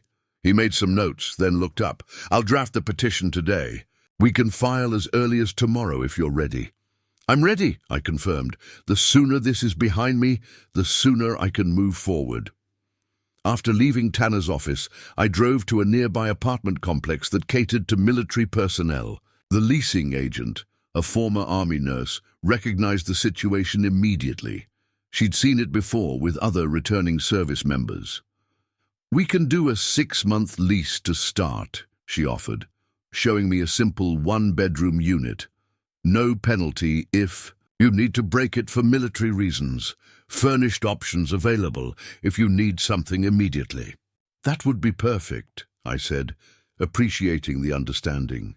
Military life required flexibility, even more so when rebuilding after personal upheaval. By that afternoon, I had secured a furnished apartment with a 6-month lease, opened a new checking account at the base credit union, and begun the process of separating my life from Amanda's. The methodical approach helped, focusing on practical steps rather than dwelling on the emotional devastation. When I returned to Wilson's house that evening, I found him in the garage, changing the oil in his Jeep. "Productive day?" he asked, sliding out from under the vehicle. "Very. Lawyers filing tomorrow. Got an apartment near base. Started separating accounts." Wilson nodded approvingly. "Fast work. Most guys would still be getting drunk and feeling sorry for themselves." "That doesn't solve anything," I replied, handing him a wrench from the nearby toolbox. "Better to face it head-on and get through it." "That's why you made Staff Sergeant," he said with a grin. "Always tactical." My phone buzzed with a text from Amanda. "When are you coming to get your things? James is staying with his brother for now, so you don't have to worry about running into him." I showed Wilson the message. "At least she's being considerate now," he observed. "Want backup when you go?" "Would appreciate it," I admitted. "Not because I'm worried about confrontation. Just having a witness keeps things clean." "Say when. I'm available." I texted Amanda back. "Tomorrow afternoon. Will have a friend with me to help move larger items." Her reply was simple. "Okay, I'll be at work. Key is under the mat." The convenience of her planned absence wasn't lost. On me, she was avoiding another confrontation, perhaps out of shame, perhaps out of self-preservation. That night, as I lay in Wilson's guest room, staring at the unfamiliar ceiling, I found myself reflecting on the strange calm I felt. The anger was still there, buried under layers of military discipline and practical necessity. The hurt remained, a dull ache that flared whenever I thought of specific betrayals, but overwhelming both was a sense of clarity, of seeing the situation and my path forward with absolute precision. My phone buzzed again. A text from Martinez. "Made it home safe. How'd it go with the wife?" I typed back, "About as expected. She's pregnant with his kid. Lawyer filing tomorrow." His response came quickly. "Damn, that's rough. Need anything?" "I'm good," I replied. "Just focusing on next steps." "Roger that. Squad drinks once you're settled?" "Absolutely." I set the phone aside, grateful for the brotherhood that remained unbroken, even as my marriage crumbled. The military had given me more than just training and discipline. It had given me a support system that understood loyalty in ways Amanda never had. Tomorrow would bring more practical steps, collecting my belongings from what had been our home, receiving the divorce petition from Tanner, beginning the formal dissolution of a 6-year marriage. But tonight, in this quiet room with the distant sound of Wilson and Beth talking softly in their kitchen, I felt the first tentative sense of rebuilding. Not healing, not yet. That would take longer. But the foundations were being laid. One pragmatic decision at a time. The life I had expected to return to was gone, but in its place I would construct something new. Something that couldn't be so easily betrayed or dismantled during my absence. The wall calendar in the guest room showed tomorrow's date circled in red, my first scheduled appointment with the base counselor. Another practical step, acknowledging that even the strongest soldiers need support processing trauma, whether from combat or personal betrayal. I closed my eyes, allowing exhaustion to finally overtake the hypervigilance that had carried me through the day. Tomorrow would bring its own challenges, but I would face them with the same discipline and focus that had gotten me through 7 months in a combat zone. One day at a time, one decision at a time, one step forward at a time. The path was different than I had expected, but I was still moving forward. The morning sun cast long shadows across the driveway of what had been my home for 6 years as Wilson and I pulled up in his truck. Amanda's car was gone. As promised, the house looked peaceful, ordinary, a deceptive facade for what had transpired inside. "You sure you're ready for this?" Wilson asked, putting the truck in park. "As I'll ever be," I replied, reaching for the door handle. "Let's get it done."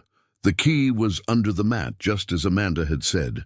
Entering the house felt surreal, familiar yet foreign, like returning to a childhood home years later. The layout was the same, but subtle differences highlighted the passage of time and the change in occupants. Different candles on the mantel, different magazines on the coffee table, different energy in the space.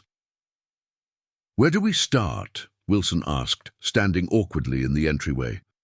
"Bedroom first," I decided. "Then my office. Those will have the most personal items." We moved efficiently, methodically. I'd brought plastic storage bins, each labeled for different categories: clothes, personal documents, military items, electronics, miscellaneous. The process was more emotional than I'd anticipated. Each object carrying memories, associations, fragments of the life I'd believed in before deployment.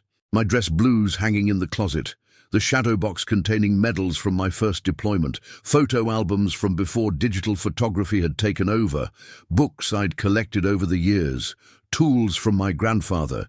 Each item required a small decision: keep, donate, discard, and each decision was a tiny paper cut on an already wounded spirit. In my office, I found evidence that James had been using the space. Different arrangement of furniture, unfamiliar coffee mug on the desk, a medical journal that wasn't mine. I packed my important papers, my laptop, the external hard drives containing years of photos and documents. The rest, furniture, decor, could be divided later through legal channels. As I sorted through the desk drawers, I found something that stopped me cold. Our wedding album shoved into the back of a drawer under office supplies, not displayed proudly as it once had been, not even stored respectfully with other photo albums, but hidden away like evidence of an embarrassing mistake. Wilson noticed my hesitation. "What is it?" I held up the leather-bound album. "Wedding photos." He grimaced sympathetically. "Want me to pack it, or—" I considered for a moment. Pack it. Not because I want to revisit it, but because it happened. It was real, even if it ended like this. As we continued working, I found other small betrayals. Items missing that had sentimental value to me, spaces repurposed to erase my presence, subtle signs that Amanda had been methodically removing me from her life long before I returned. None of these discoveries were surprising anymore, just confirmations of what I already knew. 3 hours later, Wilson's truck was loaded with the essential elements of my life. Remarkably little, considering the years spent in this house. Material possessions seemed less significant now, reduced to their practical value rather than emotional weight. Before leaving, I did one final walkthrough. In the kitchen, I noticed a calendar on the refrigerator with doctor's appointments marked, prenatal checkups for Amanda, the concrete evidence of her pregnancy with another man's child. May 15th had a note. First ultrasound. Bring James. The exclamation point felt like a particular twist of the knife. In the living room, I spotted something I'd missed earlier, a framed photo tucked on a side shelf. Amanda and James, arms around each other, standing by a lake I didn't recognize. They looked happy, comfortable, established. The photo wasn't hidden, just placed discreetly where a casual visitor might not notice. "Ready?" Wilson called from the front door. "Yeah," I replied, turning away from the photo. "Nothing left here for me." As we pulled out of the driveway, I didn't look back. The house would need to be sold, or one of us would buy out the other's share. But that was a problem, for lawyers and paperwork. Emotionally, I had already vacated the premises. "You okay?" Wilson asked, as we headed toward my new apartment. "Better than expected," I admitted. "It's like, once you accept the reality, the details stop having power." Wilson nodded, understanding. "Like clearing a house in combat. Once you know the threat, you can manage it." "Exactly." My new apartment was sparse but functional, standard-issue furniture provided by the complex bare walls waiting for personality, clean spaces unpolluted by deception. As we unloaded the truck, I felt a strange sense of liberation. This place had no history, no ghosts, no layers of memory to navigate. It was simply shelter, a base of operations for rebuilding. After Wilson left, promising to check in later, I sat on the unfamiliar couch and called my parents. They knew about the deployment ending, but nothing about the situation with Amanda. That conversation was overdue. "Daniel!" My mother's voice carried the special warmth reserved for her only son. "How does it feel to be home?" "Different than expected," I replied carefully. "Mom, Dad, I need to tell you something." I laid out the situation in straightforward terms. The affair, the pregnancy, the divorce proceedings. My parents had been married for 35 years and had weathered my father's own military career. Their silence as I spoke was heavy with understanding. "Oh, Daniel," my mother finally said, "I'm so sorry. Do you need us to come out there?" "Not right now," I assured her. "I'm okay. Just wanted you to know what's happening."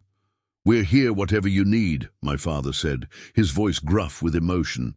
"And Daniel, this isn't a reflection on you. Remember that." "I know, Dad, thanks." After the call, I unpacked the essentials: clothes, toiletries, electronics. The rest could wait. My phone buzzed with a text from Amanda. "Did you get everything you needed?" A simple question with complicated undercurrents.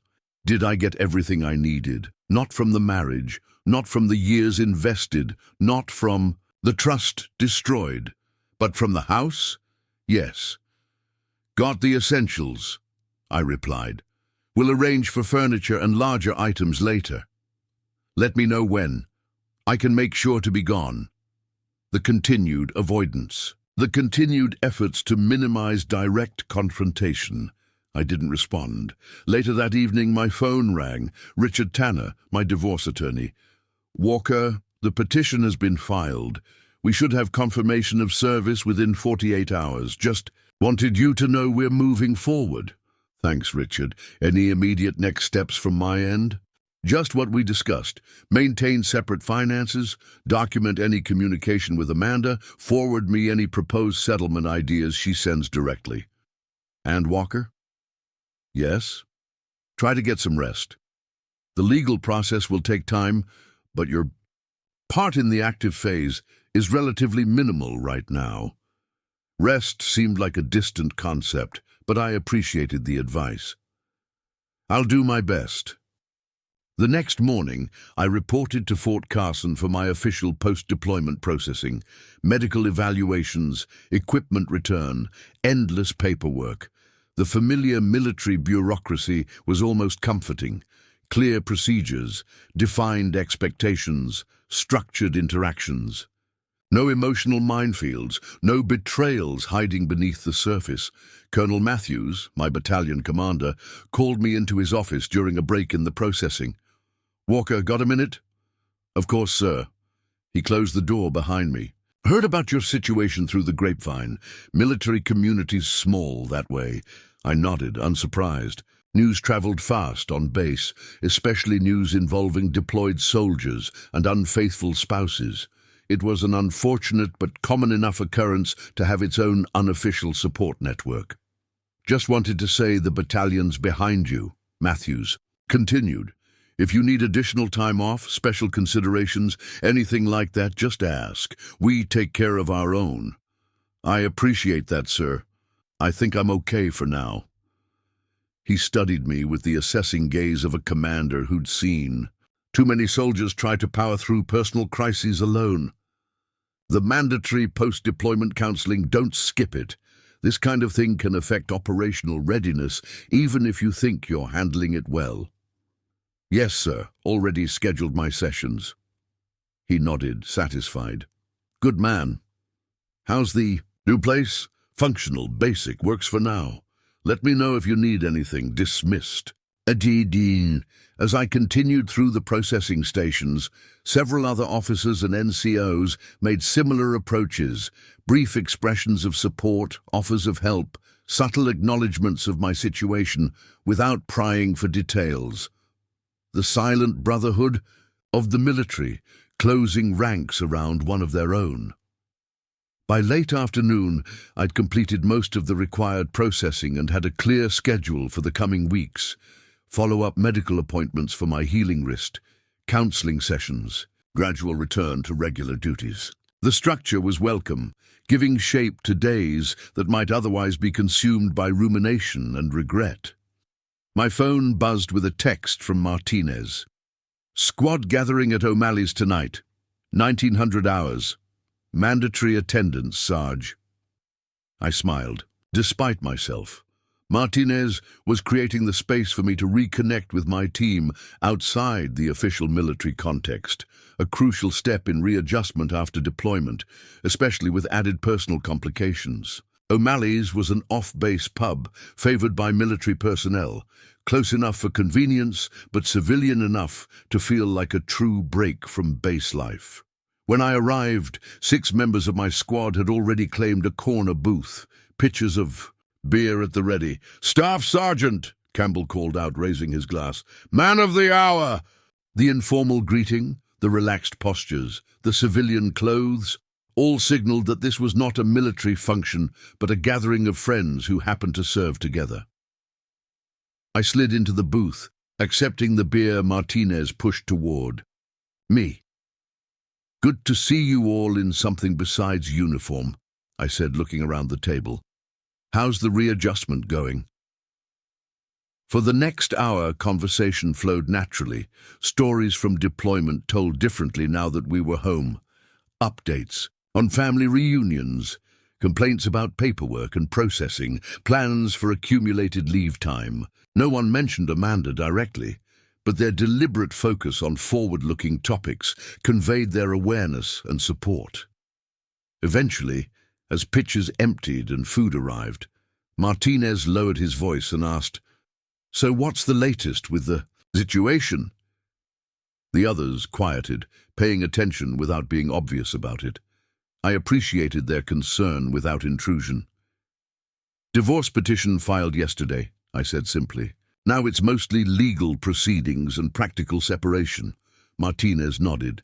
"Clean and professional, just like you taught us to handle tough situations." "Trying my best," I acknowledged, "one day at a time." "You know we're all here," Rodriguez, our youngest squad member, said unexpectedly. "Whatever you need, Sarge." "I know," I replied, genuinely moved by their solidarity. "It means a lot." The conversation shifted to lighter topics, but the moment of connection lingered.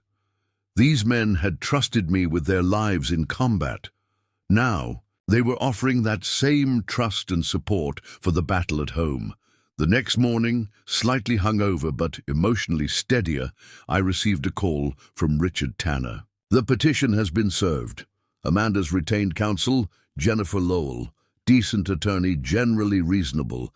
They've requested an initial settlement discussion next week." "That's fast," I observed. "It is," Tanner agreed. "Usually suggests a desire to resolve things quickly. Given the pregnancy, that makes sense. She likely wants to have this settled before the baby arrives. Works for me, the sooner the better. I'll set it up. In the meantime, any contact from her directly?" "Just logistical texts about collecting my things from the house. Nothing substantive." "Good. Keep it that way. All meaningful communication. Should go through counsel now." After hanging up, I tackled my new apartment, unpacking the remaining boxes, arranging what furniture I had, making lists of what I needed to purchase. The activity was therapeutic, creating tangible progress I could see and measure. By evening, the space felt more intentional, less transitional, a deliberate new beginning rather than a temporary landing place. My phone rang again, an unknown number with a local area code. I hesitated, then answered. "Is this Staff Sergeant Daniel Walker?" a male voice asked. "Speaking," I replied cautiously. "This is James Mercer. I think we should talk." The audacity was breathtaking. The man who had moved into my house, slept with my wife, and fathered a child with her while I was deployed, was now calling me directly. I considered hanging up immediately, but curiosity won out. About what exactly? About the situation with Amanda, about moving forward civilly. "There's nothing to discuss," I said flatly. "The divorce is proceeding through legal channels. That's the appropriate path forward." "Look," he continued, undeterred, "I understand you're angry."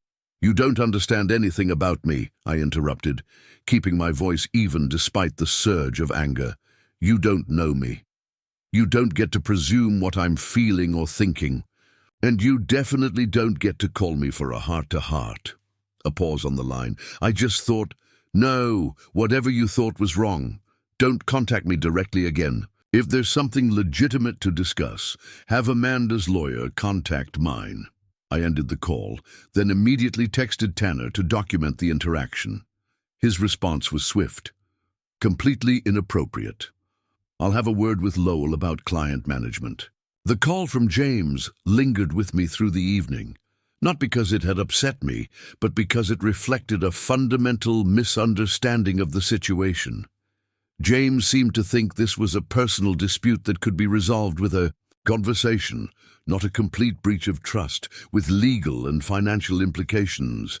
It showed a stunning lack of awareness about military culture, marriage commitments, and basic respect. The next day brought my first scheduled counseling session with Dr. Reeves, a civilian psychologist who specialized in working with returning service members.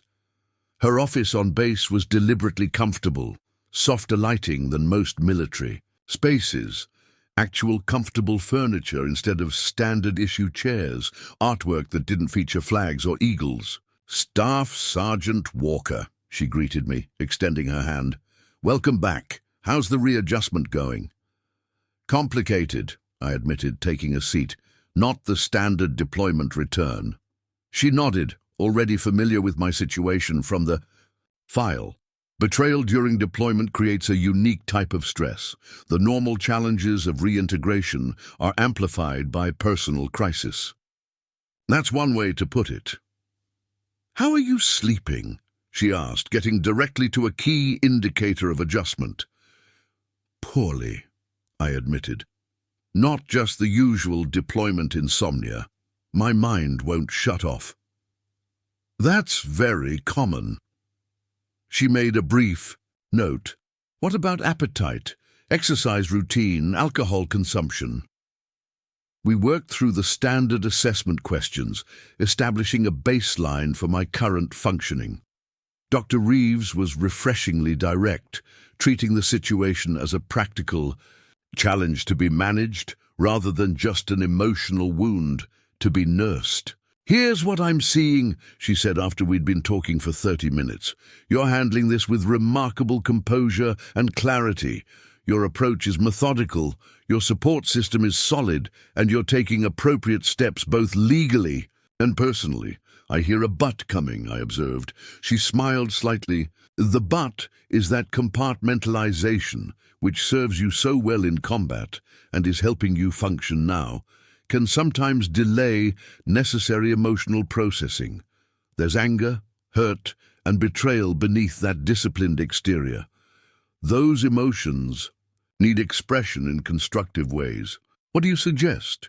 "Physical outlets, intensive exercise, martial arts, anything that allows for controlled release of tension. Creative expression can help too, writing, even if no one else reads it. And most importantly, don't mistake being functional for being healed. They're different benchmarks." Her insights were valuable, her approach pragmatic enough to respect my military mindset while gently pushing beyond it. I left with specific strategies to try and a follow-up appointment scheduled. That afternoon, I received an email from Tanner with a preliminary settlement proposal from Amanda's lawyer. The terms were surprisingly reasonable. Equal division of joint assets, Amanda keeping the house but buying out my equity share, me retaining my full military pension and benefits. No alimony requested on either side. A clean financial break. "Initial thoughts?" Tanner asked when I called him. "It's fair," I acknowledged, almost suspiciously so. "I had the same reaction," he agreed.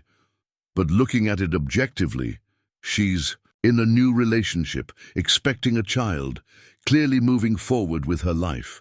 A protracted legal battle doesn't serve her interests any more than it serves yours." "So you recommend accepting?" "After some minor adjustments and clarifications, yes. This is about as clean an exit as you could hope for." The settlement discussions proceeded with unexpected efficiency over the following days.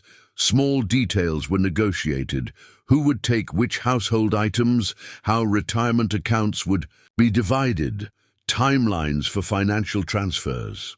Amanda remained distant, communicating only through her attorney. The pregnancy was never directly mentioned in legal documents, just the tacit understanding that we were both moving towards separate futures. 2 weeks after returning from deployment, I received a certified letter from Amanda's lawyer confirming her agreement to buy out my share of the house. Enclosed was a check for a substantial amount. My equity in the property we'd built together, now converted to capital for my fresh start. I deposited the check immediately, then used a portion to furnish my apartment properly. New bed, new couch, new dining table, items without history or association, selected to my taste alone. The process was unexpectedly liberating, each purchase a small step toward redefining my space and identity. My routine had stabilized into a new normal.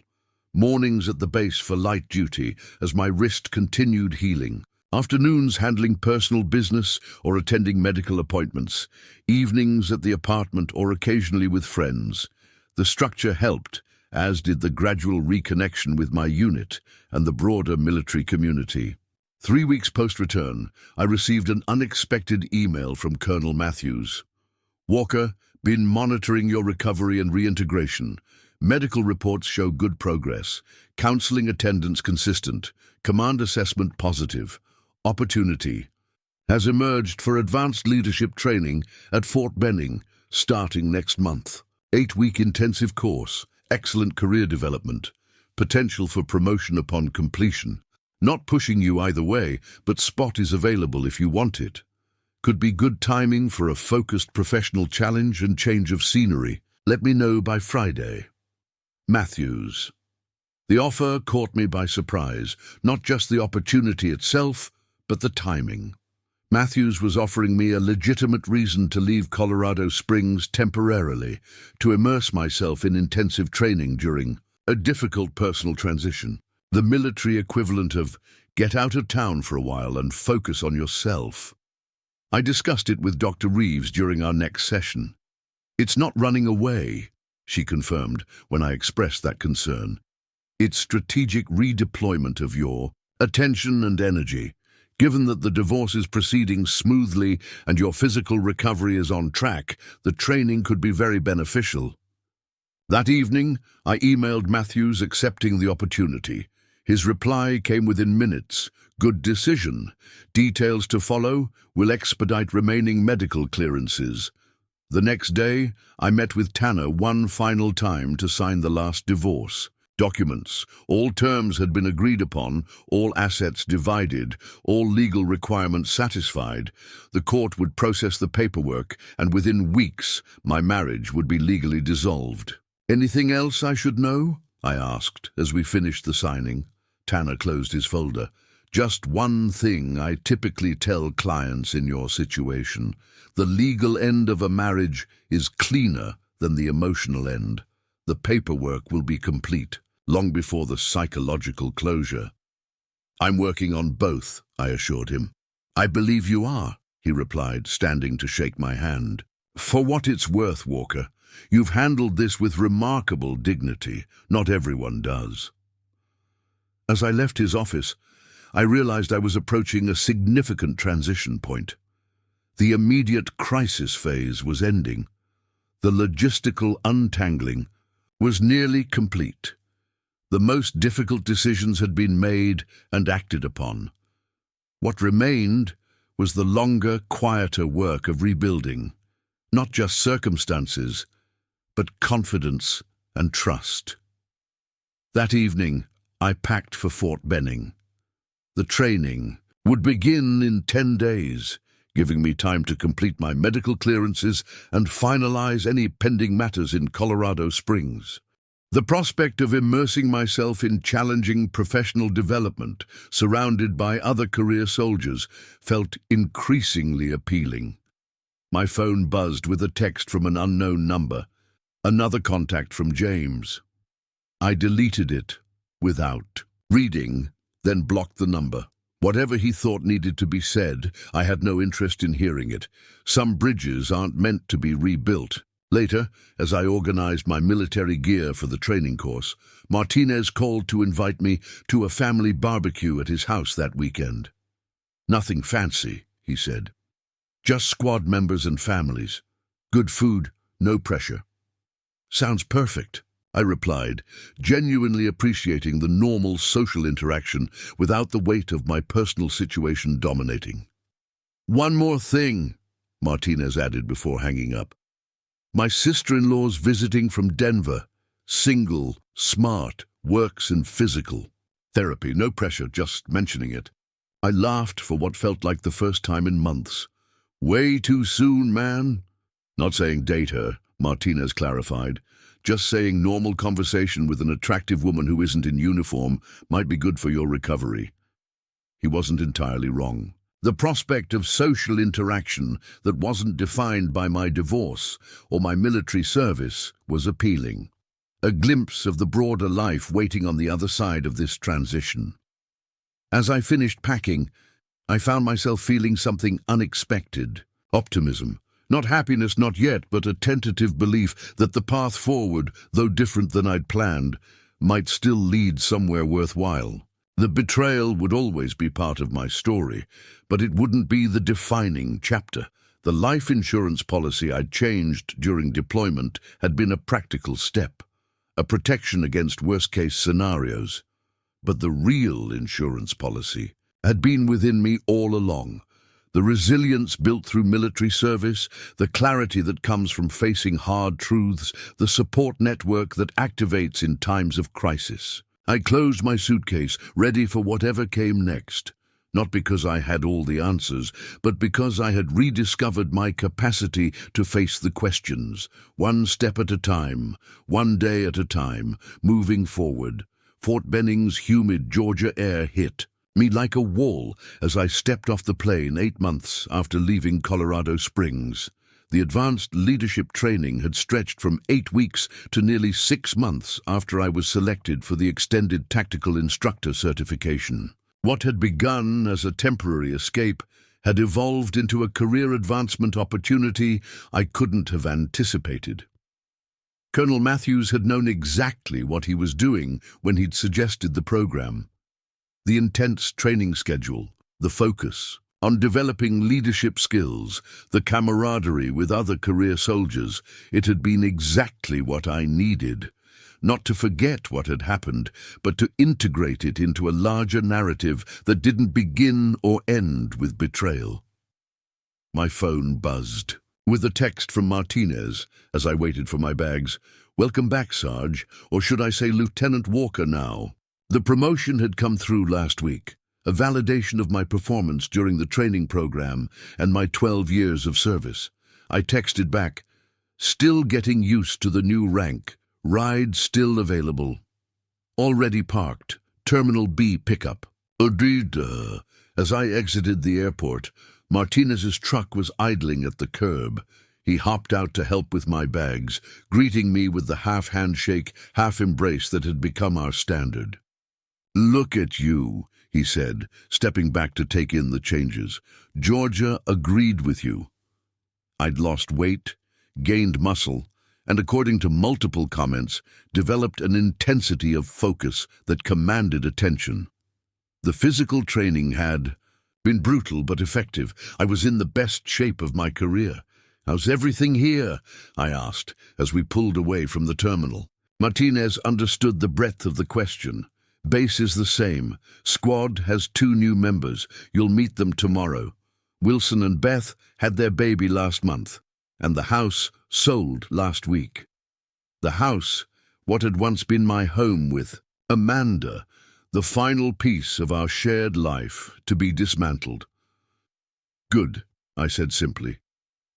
The property had been on the market for months after Amanda's initial plan to buy out my share had fallen through. Apparently, James had lost his physician assistant position at the hospital due to professional conduct concerns, complicating their financial situation. "You want details?" Martinez asked cautiously. "Not particularly," I admitted. "It's done. That's what matters." As we drove through Colorado Springs, I noted small changes in the familiar landscape. New businesses, road construction, seasonal decorations. Life had continued in my absence, as it always does. My apartment complex appeared on the right, looking exactly as I'd left it. "Home sweet home," Martinez said as he pulled into a parking space. "Kept an eye on the place like you." Asked, "Collected your mail, ran the faucets occasionally." "Appreciate it," I said, genuinely grateful for these practical kindnesses that made resuming my life here easier. Inside, the apartment was clean and undisturbed, the temporary home I'd established during crisis now awaiting my decision about more permanent arrangements. My promotion came with options, including potential relocation if I wanted it. "Squad's gathering at O'Malley's tonight," Martinez said, setting my bags inside the door. "Nothing formal, just a welcome back. Wilson and some of the guys from Benning who transferred here will be there too." "Sounds good," I agreed. "Give me a couple hours to settle in and shower off the travel." After Martinez left, I moved through the apartment, reacquainting myself with the space. It felt smaller than I remembered, more like a way station than a home. Perhaps that's what it had always been, a necessary transition point rather than a destination. My phone buzzed with a new email notification. The sender's name made me pause. Amanda Walker. She had kept my last name, at least for now. The subject line was simple. Congratulations. I hesitated before opening it, unsure what to expect after months of silence between us. The message was brief. Daniel heard about your promotion through mutual friends. Congratulations, it's well deserved. I hope Georgia was good for you. I wanted you to hear from me rather than through rumor. James and I were married last month in a small ceremony. The baby is due in 3 weeks. We've moved to Denver for a fresh start. I know no apology can undo what happened, but I am sorry for the way things ended and the pain I caused. You deserved better. I wish you well in your career and life. Amanda. I read the message twice, searching for my emotional reaction. There was no surge of anger, no fresh wave of hurt, just a quiet acknowledgement of information that no longer had power over me. The email represented closure of a sort. Amanda moving definitively forward with her new life, no longer orbiting the periphery of mine. I didn't reply immediately. Instead, I showered, changed, and prepared for the evening with my squad. The email could wait. Reconnecting with the people who had stood by me couldn't. O'Malley's was packed when I arrived, but the corner our group always claimed was secured. Familiar faces brightened when I walked in. Wilson with his arm around Beth. Kemble now sporting a new sergeant's insignia. Rodriguez telling an animated story to 2 soldiers I didn't recognize. The conversations paused briefly as they noticed me, then erupted in greetings and congratulations. "Lieutenant!" Wilson called out, raising his glass. "The man returns!" The evening unfolded with easy camaraderie, updates exchanged, stories. From Benning shared, good-natured ribbing about my new rank, plans discussed for upcoming training exercises. No one mentioned Amanda or the divorce directly, but occasional knowing glances acknowledged the full circle moment, my return as a different man than the one who had left. Later, as the gathering began to disperse, Wilson caught me alone at the bar. "So," he said quietly, "really doing okay?" "Better than okay," I replied honestly. The training was exactly what I needed. Focus, purpose, challenge. And the other stuff, fully processed? I considered the question carefully, as much as it can be. I got an email from Amanda today. She married James. Baby's coming soon. They moved to Denver. Wilson studied my expression. And how'd that land? Like news about distant acquaintances, I admitted. Relevant information, but not emotional trigger. That's healing, Wilson observed. Not forgetting, not pretending it didn't hurt, but not being controlled by it anymore. Exactly. I finished my beer. What about you? How's fatherhood? His face transformed with a grin. Exhausting, terrifying, best thing ever. You should come meet little Thomas sometime this week. Named him after your dad? Middle name's Daniel, actually, Wilson said casually. Hope that's okay. The unexpected gesture caught me off guard. You named your son after me. After. The guy who saved my life in Mosul, who stood by me through rehab, who represents the kind of integrity I want my kid to understand someday. Yeah. I struggled to find words adequate to the moment. I'm honored, truly. Wilson clapped me on the shoulder. You should be. Not many people earn that kind of respect. The next morning I reported to Fort Carson for my new assignment, leading tactical training for units preparing for deployment. Colonel Matthews greeted me personally, the respect in his demeanor reflecting my new rank and responsibilities. Walker, he said, extending his hand. Welcome back. Benning gave you glowing evaluations. Thank you, sir. The program was exceptional. They tried to keep you, you know, he mentioned casually. Got a call asking if I'd release you to their instructor cadre permanently. This was news to me. I wasn't aware of that, sir. Figured you weren't. Told them I had plans for you here. But the option remains open, if you're interested. Think about it. The idea of a fresh start in a new location held appeal, but Colorado Springs had become more than just the site of a painful chapter. It was also where my strongest support network existed, where I'd rebuilt myself from the ground up. I will, sir. Thank you. As I settled into my new role, the days developed a rhythm. Training sessions with deploying units, administrative responsibilities, physical conditioning, occasional evenings with friends. The work was demanding but fulfilling, requiring full engagement of my skills and experience. 2 weeks after my return, I finally replied to Amanda's email. Amanda, thank you for the congratulations and for the direct communication. Congratulations on your marriage. I wish you, James, and your child well in Denver. Take care, Daniel. Brief, civil, final. No lingering questions, no emotional hooks, no invitation to further dialogue. Just acknowledgement and closure. That weekend, I visited Wilson and Beth to meet their son. Holding the tiny boy, who indeed had Daniel as his middle name on the birth certificate, I felt an unexpected sense of continuity. Life moved forward, creating new connections, even as others dissolved. We want you to be his godfather, Beth said, as she watched me with the baby.